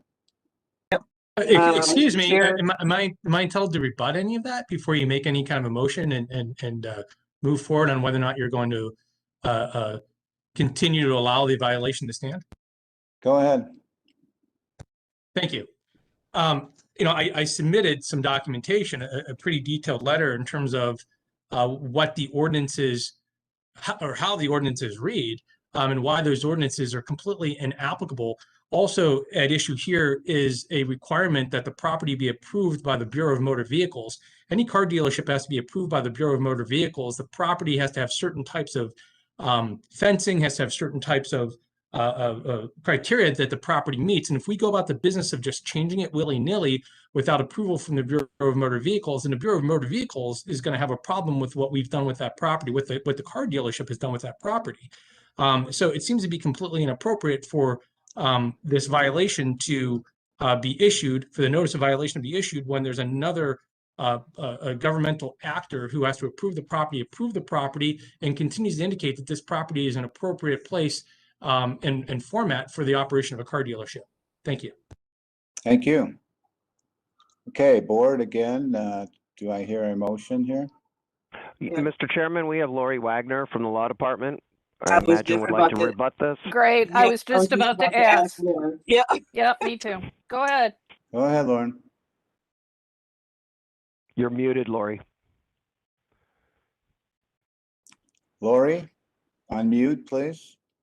Sorry. There you- I said that this is not a question of whether they have a right to have a motor vehicle operation there that is grandfathered in. It's a matter of local zoning as to whether they can park within the right of way. And so the argument that the attorneys seem to be making that somehow having a state license preempts any local zoning is not obviously the case here. So I needed to clarify that. Thank you. Go back to the motion. I believe there was a motion made, or no? I was about to, and then we were interrupted. So, Mr. Chair, I think the city has proven that at the time of the violation notice, there was a violation, and so they were not arbitrary or capricious by issuing it. So I move that we uphold the city's violation for calendar number 21-084. Second. Can you call the roll, Liz? Yes, sir. Ms. Barnes? Yes. Ms. Bates? Yes. Ms. Britt? Yes. Mr. Donovan? Yes. Calendar 21-84 is denied. The decision of the building and housing official has been upheld. It'll be ratified next week, and we will send you a letter. Thank you, everyone. Moving on to the next case. Take care. Thank you. Our third case today, Mr. Chair, is calendar number 21-085 at 2462 West 7th Street. Timothy Ridgely, owner, proposes to construct a 3-story addition in a rear yard deck in a B1 two-family residential district. The owner appeals for relief from the strict application of the Cleveland Codified Ordinances as stated in the agenda and the public record. Thank you. Mr. Donovan, if I could interrupt. Absolutely. Councilman Polensek is present. If there's any way that we could reshuffle the hearings or the cases so that we can take his case next. I believe that he has a time conflict. Okay. We can do that. Go ahead. Can you put the next case on the screen, and we'll have Alana read it? Sure. So we have, which is the Mr. Lakeshore Boulevard? Okay. Yes, Lakeshore Boulevard. Mm-hmm. To accommodate Councilman Polensek, we move on to calendar number 21-094 at 15609 Lakeshore Boulevard. Cole W.G. Cleveland, Ohio, LLC, owner proposes to establish use as a plasma collection center in an E5 local retail business district. The owner appeals for relief from the strict application of Cleveland codified ordinances as stated in the agenda and the public record. All right, well, everyone for this case, kindly raise your right hand. Again, I'm going to make a statement. I'm looking for a response of I do with your name. Do you swear or affirm that the testimony you're about to give is the truth, the whole, and nothing but the truth? The truth, the whole truth, and nothing but the truth? I do. Your name? I will. Cynthia Brookins, Greater Collinwood Development. Okay. Councilman Michael D. Polensek, Ward 8. All righty. I do. Anyone else? I do. Aaron Renshaw with Immunotech. Okay, anyone else? Last call? Hearing none, let's go to history and the legal standard. Thank you, Mr. Chairman. This property was originally zoned one family in 1929, since 1929. In 1970, it was changed to the current zoning district. The most pertinent evidence here, Mr. Chairman, is in the calendar 93-216. A variance was granted to erect a one-story masonry retail pharmacy and parking lot at this site. Mr. Chairman, you may also remember that there was a request for an identical variance for this address, and it was withdrawn earlier this year. And that's all that I have, Mr. Chairman.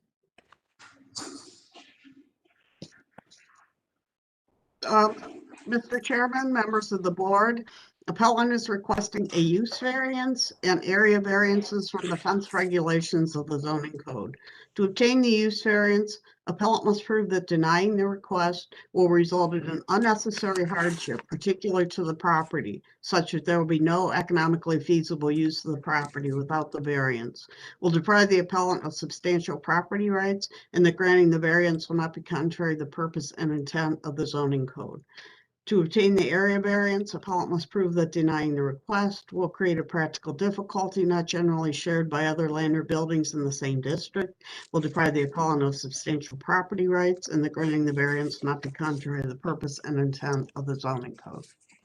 Thank you, Lori. Maurice, can you give us a synopsis of what we're looking at here in terms of the variance requests? Sure, Mr. Chairman. For this one, we have two variances. We have a use variance. First of all, the proposed use is not permitted in local retail. It is first permitted in general retail. And then we also have a fence permit, fence variance. They're proposing to install a 6-foot decorative metal fence in the front yard. And as you know, this is limited to 4 feet. So those are the two variances. All right. Who's going to be the spokesperson for the request? I will. This is Aaron Renshaw. Go ahead, Aaron. Please give us your testimony and try to focus in on the issues of the variance itself. Yes, sir. Yes, so we are asking that the zoning code be changed in order for us to open up a plasma collection center here at 15609 Lakeshore Boulevard. As of right now, it is, as stated earlier, it is currently not zoned for this use. We are also asking that we put a fence, a 6-foot fence along East 156th Street here with a gate at the back apron in order to allow for shipping access for our vehicles that pick up and drop off supplies. So that's kind of where we're at right now. Next slide, please. Actually, I'm sorry. Let me go over this. So we also want to maintain. We also obviously plan on maintaining all of the landscaping near and around the site, as well as maintaining the signage, the building itself, the parking lot with striping, and also tearing down this covered drive-through area that would not be any part of what we do during our business. Next slide, please. Next slide. Okay, continue on with the next slide. Okay, so we are Immunotech. We are a biopharmaceutical company that collects the water portion of the blood, which is plasma. Next slide. So this is on this page here. There are over. This is the key leadership within our business of Immunotech. There are over 200 hours of plasma operations and building maintenance experience by the individuals listed on this page. Immunotech has a very high standard of how our centers are maintained and operated, a much higher standard than any other competitor in the industry. I've worked for this competitor, I've worked for 2 other competitors in the industry for over 23 years. And Immunotech has by far the highest standards of building maintenance and operational management.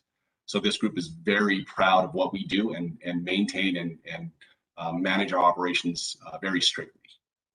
Next slide, please. So what does Immunotech do? What does a plasma collection center do? So we are a biopharmaceutical company or a biotech company. We're committed to the safe collection of human blood plasma. Human blood plasma is the water portion of your blood, which contains proteins and hemoglobins. We take that water portion, that unit that we collect that contains those proteins and hemoglobins and ship them to a pharmaceutical company that goes through a process called fractionation to make plasma protein therapies as well as vaccines. So many of the medications that we use are for burn victims, hemophiliacs, which is probably our largest donor or patient base, biological products, albumin, and other specialty drugs. We're also on the front lines of providing the raw material that produces the COVID-19 vaccine.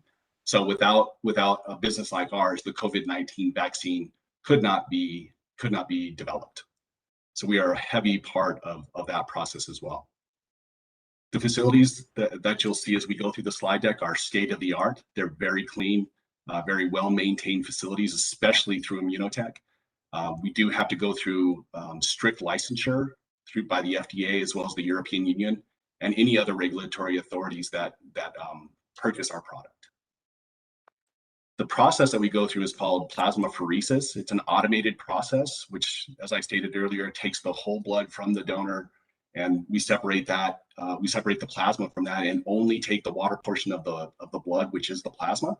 We do return cells back to the donor with a mixture of anticoagulant.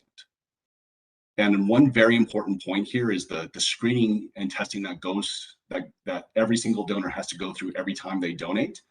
They go through a rigorous screening and testing protocol every single time to make sure that they are healthy individuals and are suitable to donate. We do not accept everybody. You have to have a permanent residence. You cannot have done any drugs. You cannot have any tattoos within the last year. So we do go through a very strict screening protocol every single time that the donor donates. And then once they donate that unit of plasma, every single unit of plasma is tested by an outside company called Qualtex. And every single, you name the test that we perform on these units, we do it. So these are very safe units, and the donors are in good health before they can donate. Next slide, please.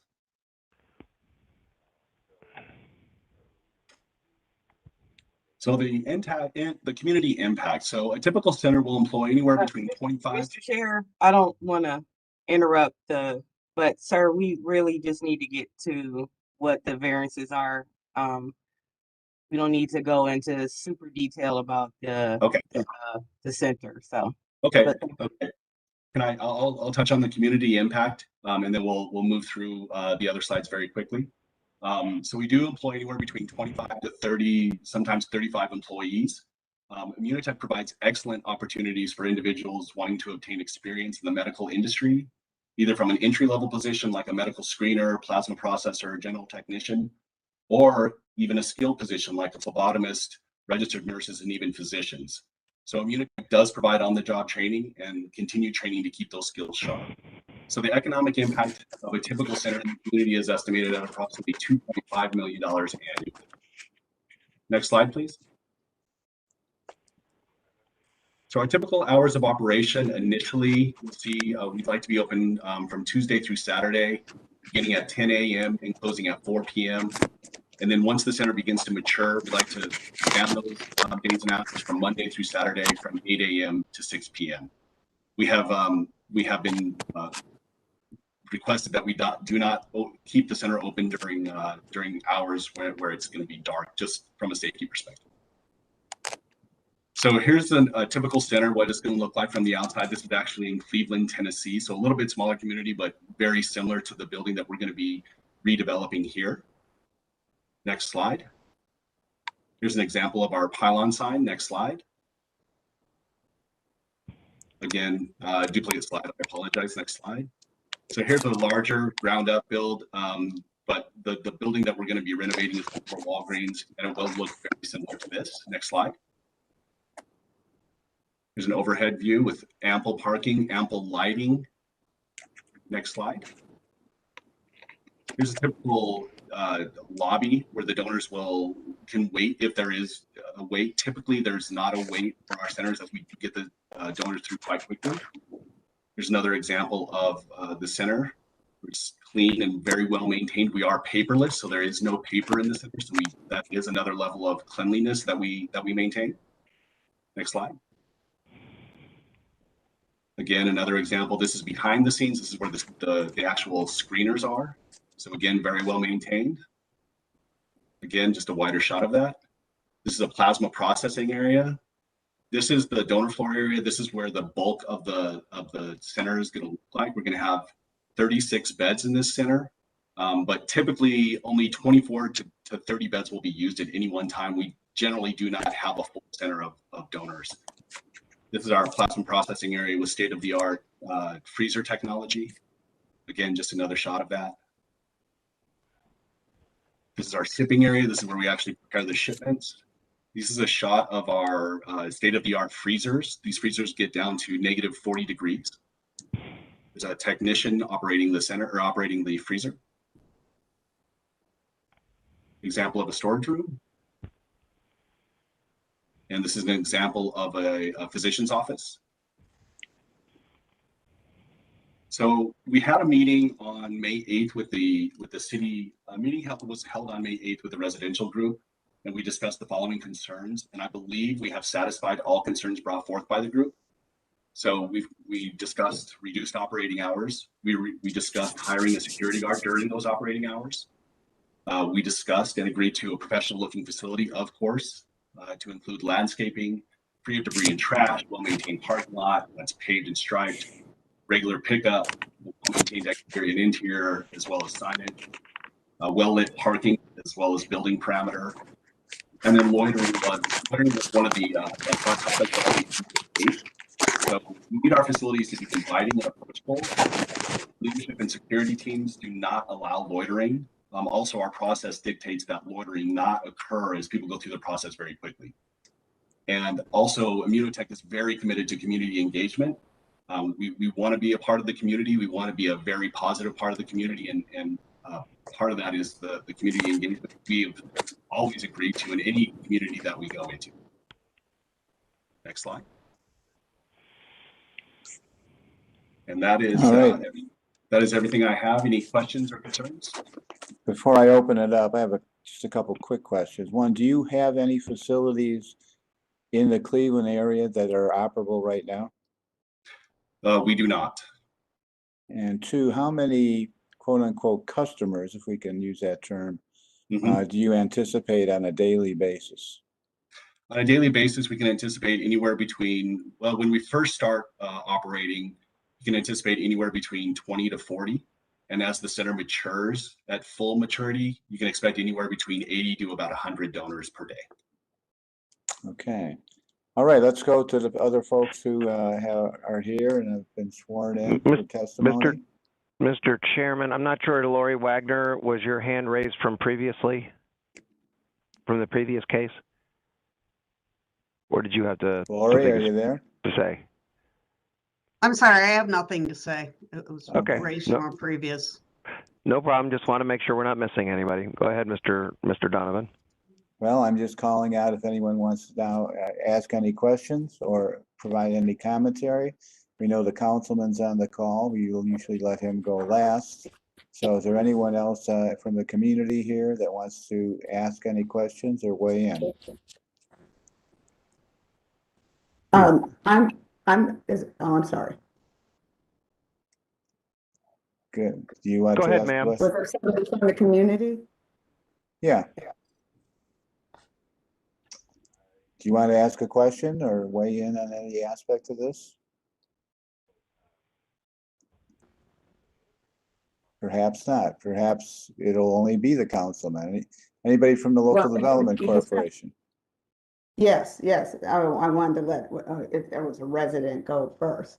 And this is Cynthia Brookins from Greater Collinwood Development. Okay. And we are very much in favor of this new business coming into our neighborhood. I've been working with them for almost a year, maybe over a year now. I have visited similar establishments. There's one in Mentor, and then there's another one in Euclid. And I did drive by there, and then I also called the, city of Mentor and the city of Euclid to see if they had any complaints regarding any type of, people standing outside or just anything, and there were no complaints. And each time I did drive by the facility, there weren't anybody standing outside. There were no lines. It was a very nice establishment, like this one is going to be here. So we are very much in favor of this business being in our neighborhood, and it'll be a nice look to the neighborhood to add to it. We are in the process of a couple of other businesses in the area renovating their exterior also, and a couple new businesses are coming in. So this will be a nice addition to the neighborhood. All right, thank you very much. Anyone else from the neighborhood or community prior to asking the councilman? City planning, do you want to weigh in on the city's response? I'd like to hear what the councilman has to say. All righty, Councilman Polensek, the floor is yours. Thank you, Mr. Chairman. Can you hear me? Absolutely. Okay, I was hesitant because I knew there were some residents that had expressed, I saw emails going back and forth, so I knew there were some residents that wanted to comment, and I don't know if they've sent anything in, if there's any emails or anything that they sent to Ms. Kukla or not. If there are, I would hope that those would be read into the record as well. Mr. Chairman, I and board members, as has been indicated, we met with the appellant at the site. We discussed in great detail perceptions, concerns, et cetera, about plasma centers, and probably maybe more misinformation that we had received than real information. But the fact of the matter is, this building has been vacant, I think, going on maybe 3 years now, maybe longer. I can't I can't recall the exact date that Walgreens closed. It's been an eyesore on the street. It's not been maintained properly or adequately by the present owner. Litter, debris, high bushes, illegal dumping behind the building, and yet it's on a prominent street in our community, Lakeshore Boulevard.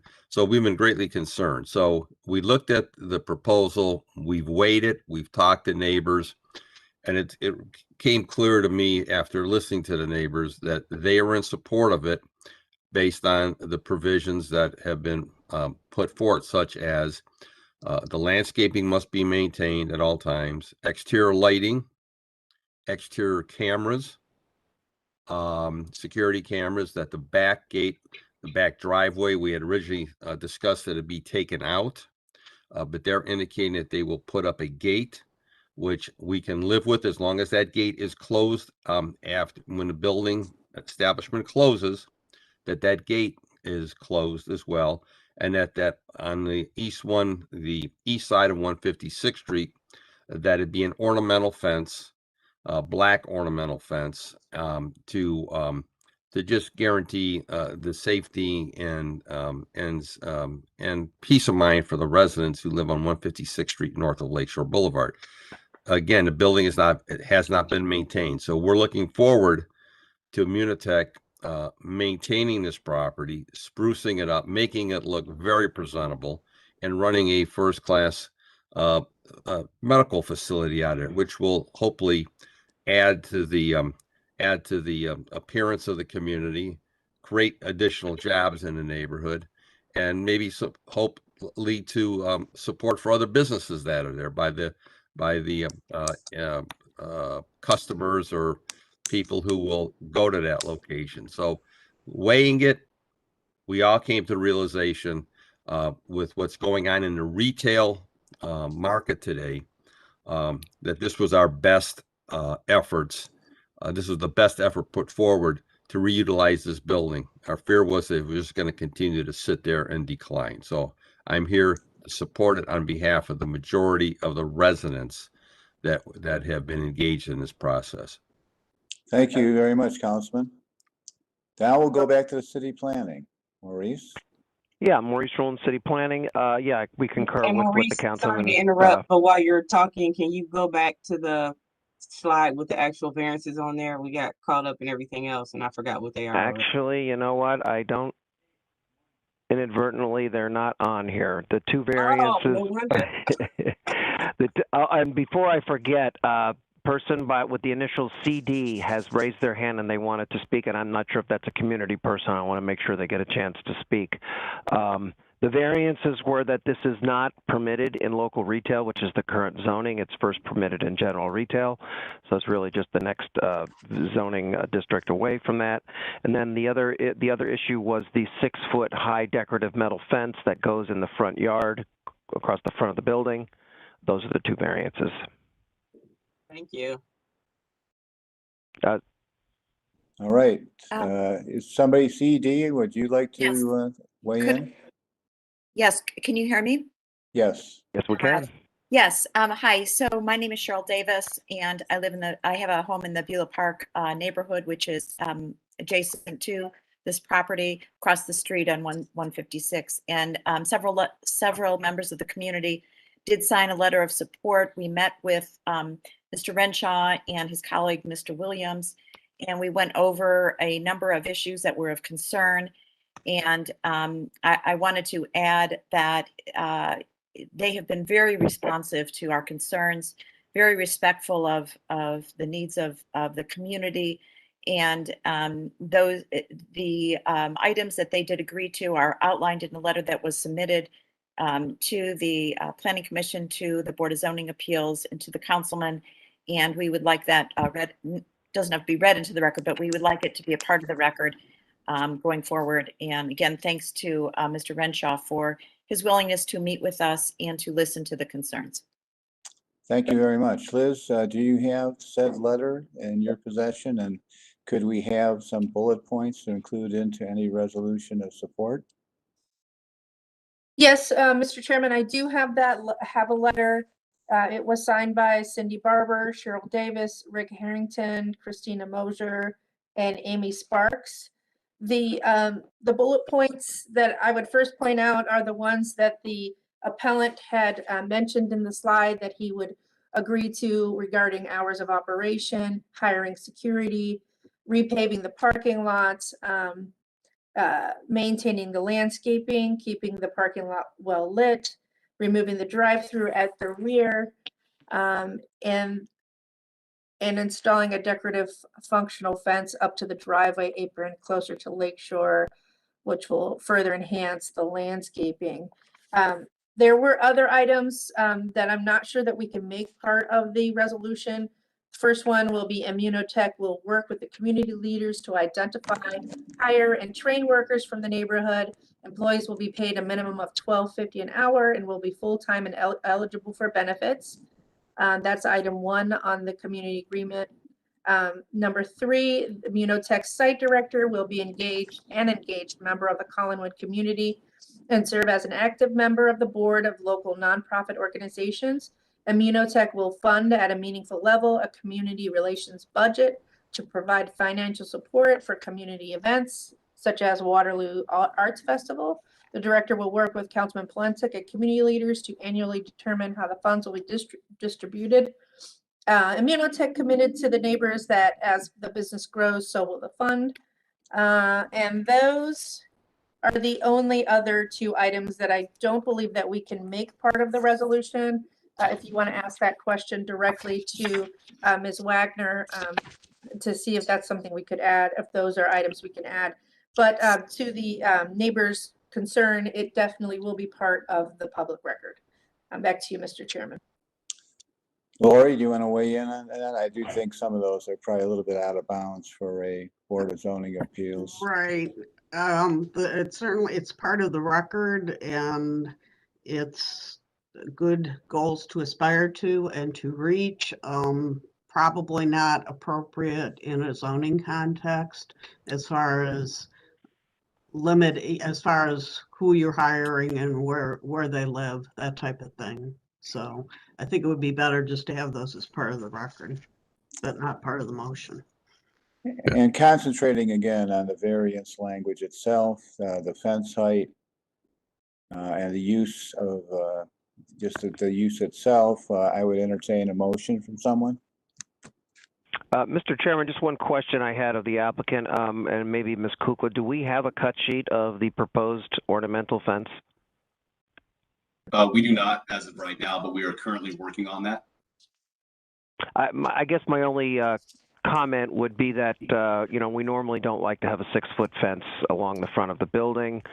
But if it's going to be a very open ornamental fence, I guess I would not have so much of a problem with that. But I don't have a cut sheet, so I don't know what the fence actually looks like. Appellant, are you guys looking at a wrought iron looking type fence there? Yeah, I think it was requested that it's going to be a black wrought iron type ornamental fence, and we are willing to provide any type of fence that is recommended by the board. So that's not a problem at all. Okay, that's fine. The key point for us in the fence, we just need to make sure that there's a gate that does open up at that back apron on 156th Street. So that's our only. So let's include in our motion the installation of a 6-foot fence, including a gate that's operable in the rear of the property for functional purposes. Well, I'm Mr. Chair, to the appellant, will that be a manual or motor operated gate? No, it'll be motor operated. Okay, like a security gate. Security, and it'll only be opened when a truck is exiting the premises. So that's an exit only. It's not going to be an entryway. And anytime a truck is not exiting, it will be closed. Our trucks, once we get to center maturity, we have 2 trucks per week that come, one to drop off supplies and one to pick up our plasma to be sent to a fractionator. And it's literally only open for about 10 to 15 seconds at a time.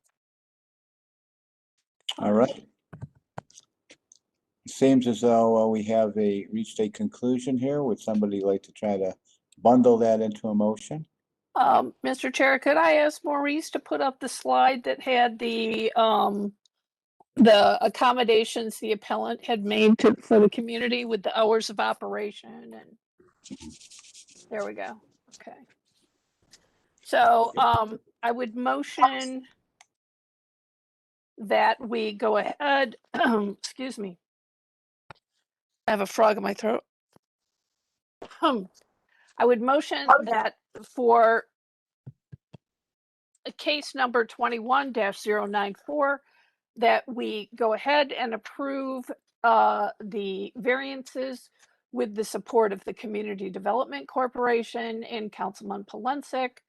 As part of the motion, stating that the business hours initially will be Tuesday through Saturday, 10 a.m. to 4 p.m. And approximately 6 months into operation, the hours will probably be expanded to Monday through Saturday from 8 a.m. to 4 p.m. There will be security cameras on site and necessary, excuse me, and necessary trash and debris collection taken into consideration. Also, with regard to the fence, if the appellant would supply us a cut sheet of the fence, understanding that it's going to be 6 feet, it's going to be black, it's going to be metal, in appearance looking like a decorative wrought iron fence with approximately a 50% opacity. and that it will have a motorized gate that will be in operation intermittently, but most of the time remain closed. Yes, I will provide that cut sheet to you as quickly as I can get it. Great, thank you. Mr. Chairman, if I could jump in on these other conditions that were in the letter that we received, there were a couple that Ms. Faith might want to add to the motion. Yes, by all means, please do. Immunotech committed to repaving the parking lot and that ensuring that it remains in good condition.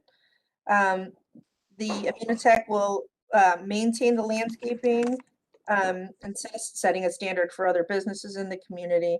Immunotech will keep the parking lot well lit, and that Immunotech will remove the drive-through at the rear of the building and clean and maintain dumpster area, install a gate, and limit the north driveway apron where the pharmacy drive-through formerly existed. I believe that's the area that the appellant wants to put the gate. So those items regarding lighting, paving and draining, and landscaping and removing the drive-through as well as the building, the drive-through portion. Those things, if Ms. Faith would be fine with adding those to the motion, Mr. Chairman.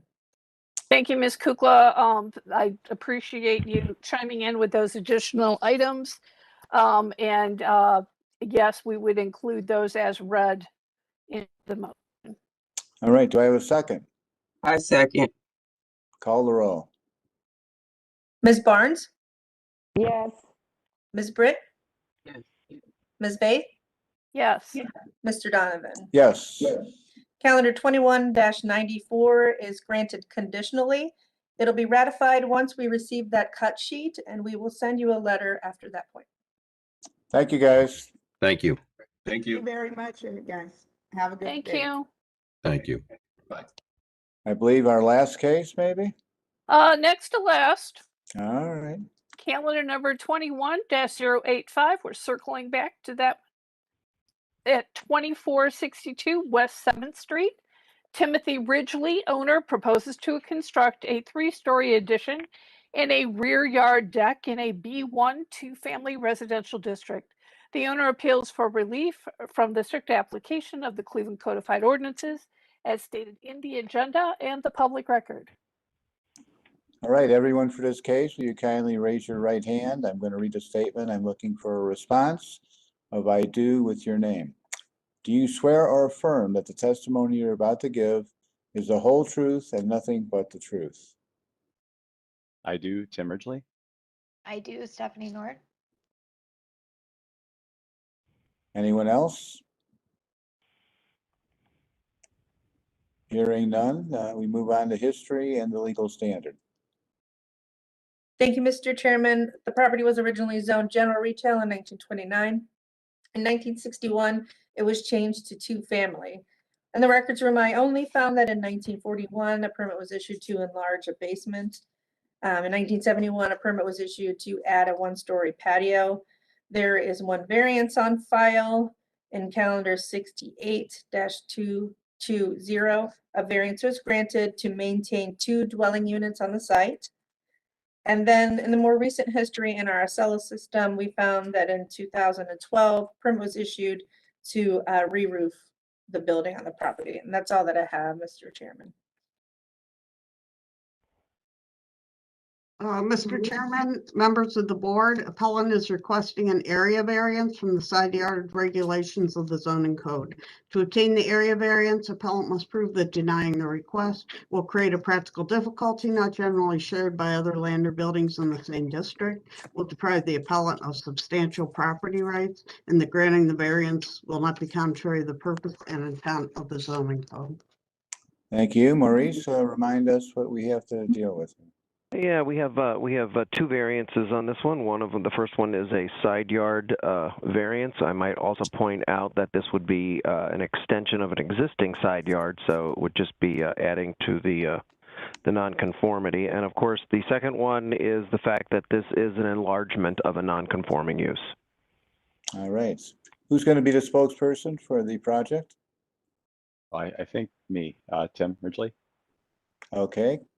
Try to hone in on the 2 variance requests in your testimony, but take it away. Okay. I'll do my best. Thank you guys for taking the time. I'll try and keep it brief. We are looking to extend our house and add a garage where currently there's a pile of dirt and mulch in the Tremont area. All of the houses here are pretty close and tight together. The addition that we're looking at is in keeping with the neighborhood. Our neighbors just one house over have a like garage that extends out towards the street. So we're going to be lined up with them. And yeah, I mean, the house is too close to the side of the property line as is, and we're just going to extend it straight out. So that's roughly what we're looking to do. All right. Is there anyone here that would like to testify on behalf of the project? Anyone opposed? All right. City planning, what say you? Yeah, Maurice Rowland, City Planning. We support these variances. Mr. Ridgely is correct. You know, normally we don't like front-facing, front-loaded garages. However, there are numerous other ones of almost an exact same style as his that he is proposing on the street. So that's fairly consistent. We would request that you, because it is a front-facing, front-loaded garage, we would request that there be some glass in the garage doors. All right, appellant, can you agree to that tweak? Sure. All righty. Yes. No council person with us, no development corporation person. Kind of unusual. All right. I don't see anybody. Board, any questions, comments? Only that given this neighborhood, such variances are fairly common for us, and as city planning stated, that the precedent has been set with other houses in the adjacent area as far as the garage. So with the stipulation that the appellant is in agreement to include glass in the garage door, I would move that we go ahead and approve calendar 21-085. Second. Let's call the roll. Mr. Chairman, before I call the roll, do we want a new drawing for that, or are we fine with the discretion of the appellant? Drawings meaning the windows in the garage door? Correct, yes. Yes, please give us a drawing of how many windows, et cetera, you'd put into the garage door itself as part of our ratification process. Mr. Chair, I think we could probably have a cut sheet of the garage door that the appellant is selecting, showing the amount of glass that's in it. Would that Sounds be, reasonable to me. would that be okay? Sounds good. All right.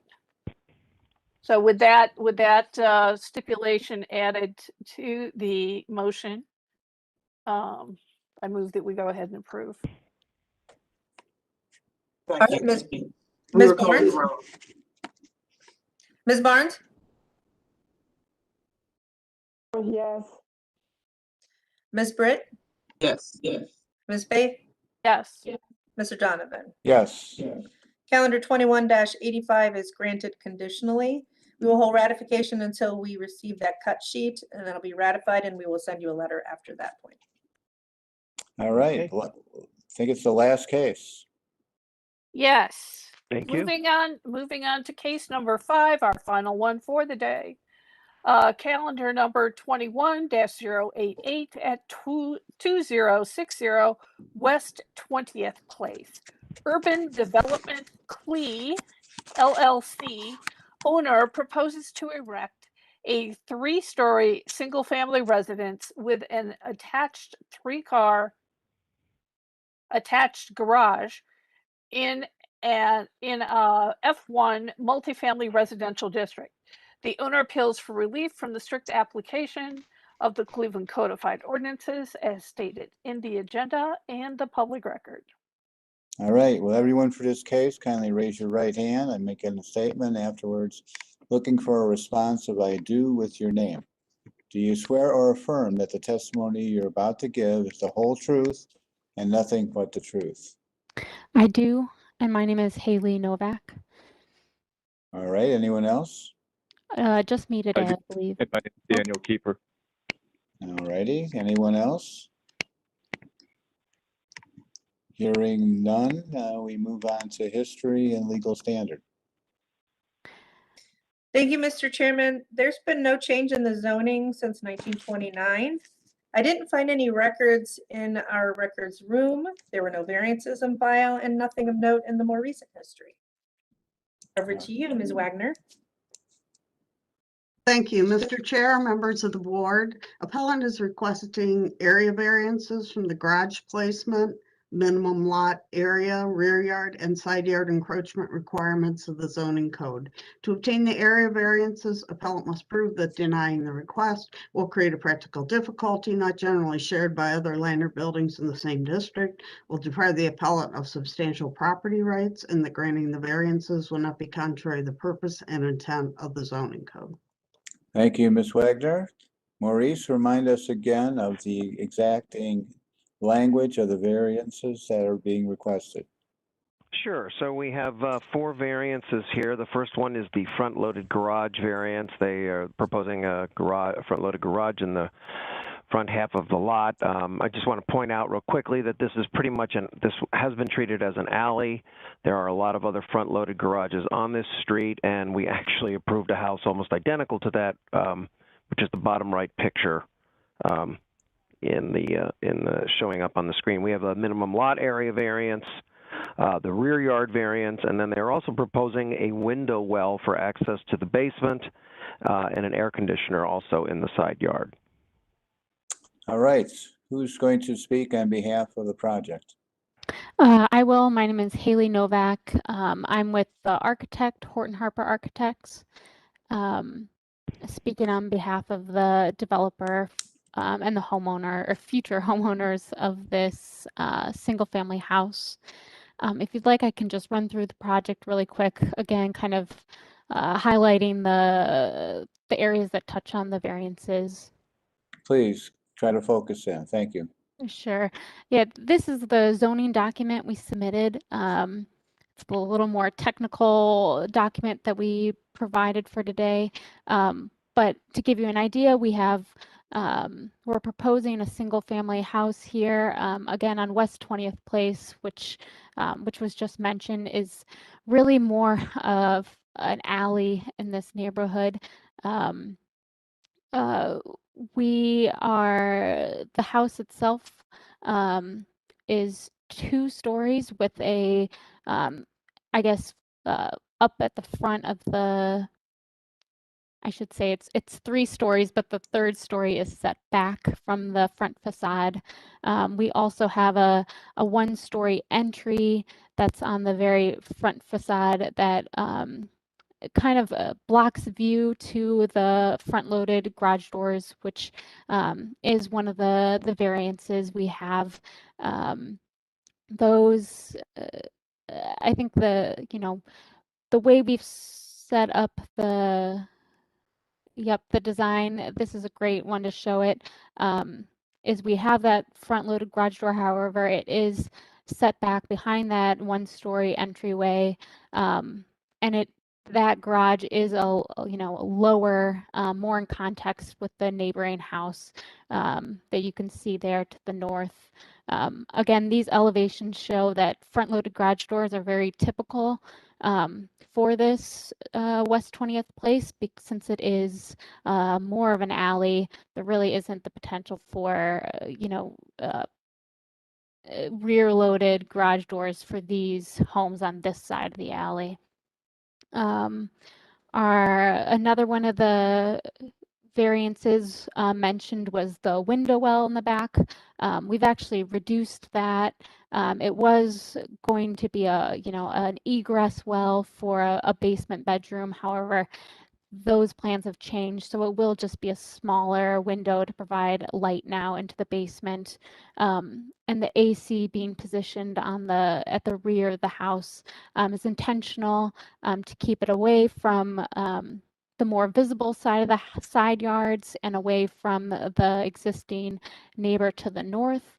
There is a future development plan by the same developer to the, I should say, to the west of this property, and which is now going through the city approval process. And so having the AC there is kind of contextual with that development, which will likely also have an AC unit or two kind of facing the rear of this house.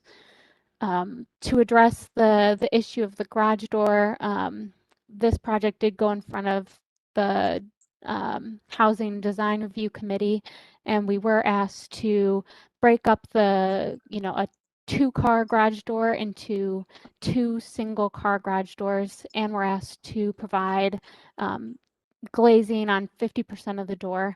So that is represented in our updated renderings here.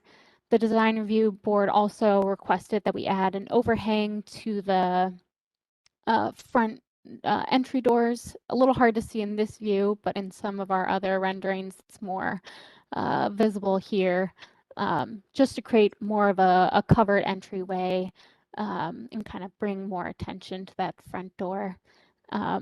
This project was also presented to Tremont West Economic Development Committee, as well as the Block Club, and there were no objections at those meetings. The site will be landscaped. We've included a landscape plan in this presentation. I don't think we have to get into the details of that. I guess if there's any other questions, I'm happy to answer them now. Mr. Chairman, just a quick question. Did you say that the window well and the air conditioner are now in the rear yard? That is where they have been shown. However, the window well has just been reduced in size since our initial zoning review. So, Mr. Riccardi, that would not require a variance then, correct? For though No. number 4 would not be needed. No, apparently not. Okay, so number 4 is stricken. The window well and the air conditioner are not in the side yard. So then we're only going for 3 variances. Mr. Chairman, we have Daniel Kiefer and Elizabeth Kukla with their hands raised. Okay, let's start with Elizabeth in case she would answer the question from Daniel. Thanks, Mr. Chairman. I did receive a letter from a neighbor on Sunday. He is expressing opposition to the proposed zoning exceptions, allowing the lot area to be reduced and the rear yard depth of being reduced to 5 feet due to safety concerns for firefighter access to this address and neighboring properties. He states that West 20th Place is too narrow of a street to ask for exceptions to the zoning ordinance, which are to protect the occupants of new construction as well as adjacent property owners. And he asks that you evaluate the real danger of overbuilding on the street that is already too narrow for proper fire safety at this time. And this is from Tom Snyder, and his address is 2015 West 20th Street. All right, thank you for that. Somebody else wanted to weigh in? Hello, everyone. My name is Daniel Kiefer, and along with Tom, I concur with those concerns. I also had other concerns. I own the blue house shown in the slides that'll be directly to the right of this property. And I went over these plans some time ago with the developer and expressed some concerns about accessibility to my property. And with the way this is outlined right now and forecasted, I'll completely use any accessibility at all to being able to park in my area. And on one of the conceptual design slides, it actually even shows the developer assuming some of my land and planting a tree where I put my vehicles. So right now in the slide currently shown, you'll see the vehicles parked perpendicularly to the side of the house. That's not typically how they're parked there. I believe that's like that right now because of the construction going on in the area. And one of the people living here right now actually works for the developer, hence the usage of the lot there. But having this large building built there and so close to my house, especially with how narrow the alley is, it prevents or it could put a lack of actually turning ability to get in there and seat there. Thank you. Okay, Maurice, does the fire department weigh in on any of these projects? I do not believe they weigh in for street access. Okay. Board, Well, I any don't- questions, any comments? Mr. Chair, to Ms. Novak, could you describe for us the if you're doing any additional fire rating materials in the building, given the neighbors' concerns for the access for first responders? Sure. I mean, due to building code requirements, the attached garage wall to the north facing his property will of course be fire rated 1 hour. There are no windows or openings that could aid the spread of fire on the facade that faces his house. You know, as far as fire access goes, if you go back to the site plan, our house is set back from the property line in order to help create a wider alley, and adding almost like a sidewalk as best we can, again, to create the feeling more of a wider street, less of a narrow alley. Our house will actually be set back further than the adjacent neighbor's home. If there's any more specific questions, I can try to answer them as best I can.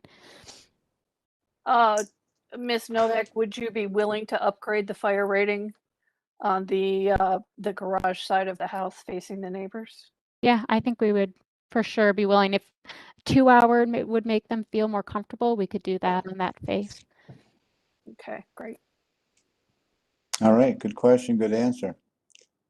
Any others? If not, I'll entertain a motion. Mr. Chair, given the testimony, support from DC as well as city planning, I move that we approve the variances as requested for calendar number 21-088, noting that the appellant has testified that the window well and the air conditioner will be in the rear yard, so those variances are not needed. And that they've upgraded their fire resistance to 2 hours? If we can, if we can enforce that, yes, they have agreed to upgrade their fire rating. So I have a second. I would second that. Just to clarify, that is on the north wall of the garage, Ms. Novak, is that correct? That's correct. And you're upgrading to 2 hour. Correct. We can do that. Great, thank you. Liz, we have a motion and a second. Call roll. Thank you, Mr. Chairman. Ms. Barnes? Ms. Barnes, yes. Ms. Faith? Yes. Ms. Britt? Yes. Mr. Donovan? Yes, indeed. Calendar 21-88 is granted. It'll be ratified next week and we will send you a letter. Thank you, board. Thank everyone. Thank you. Old business. Can we have on the screen our old business? Coming up, 1 second. You got it.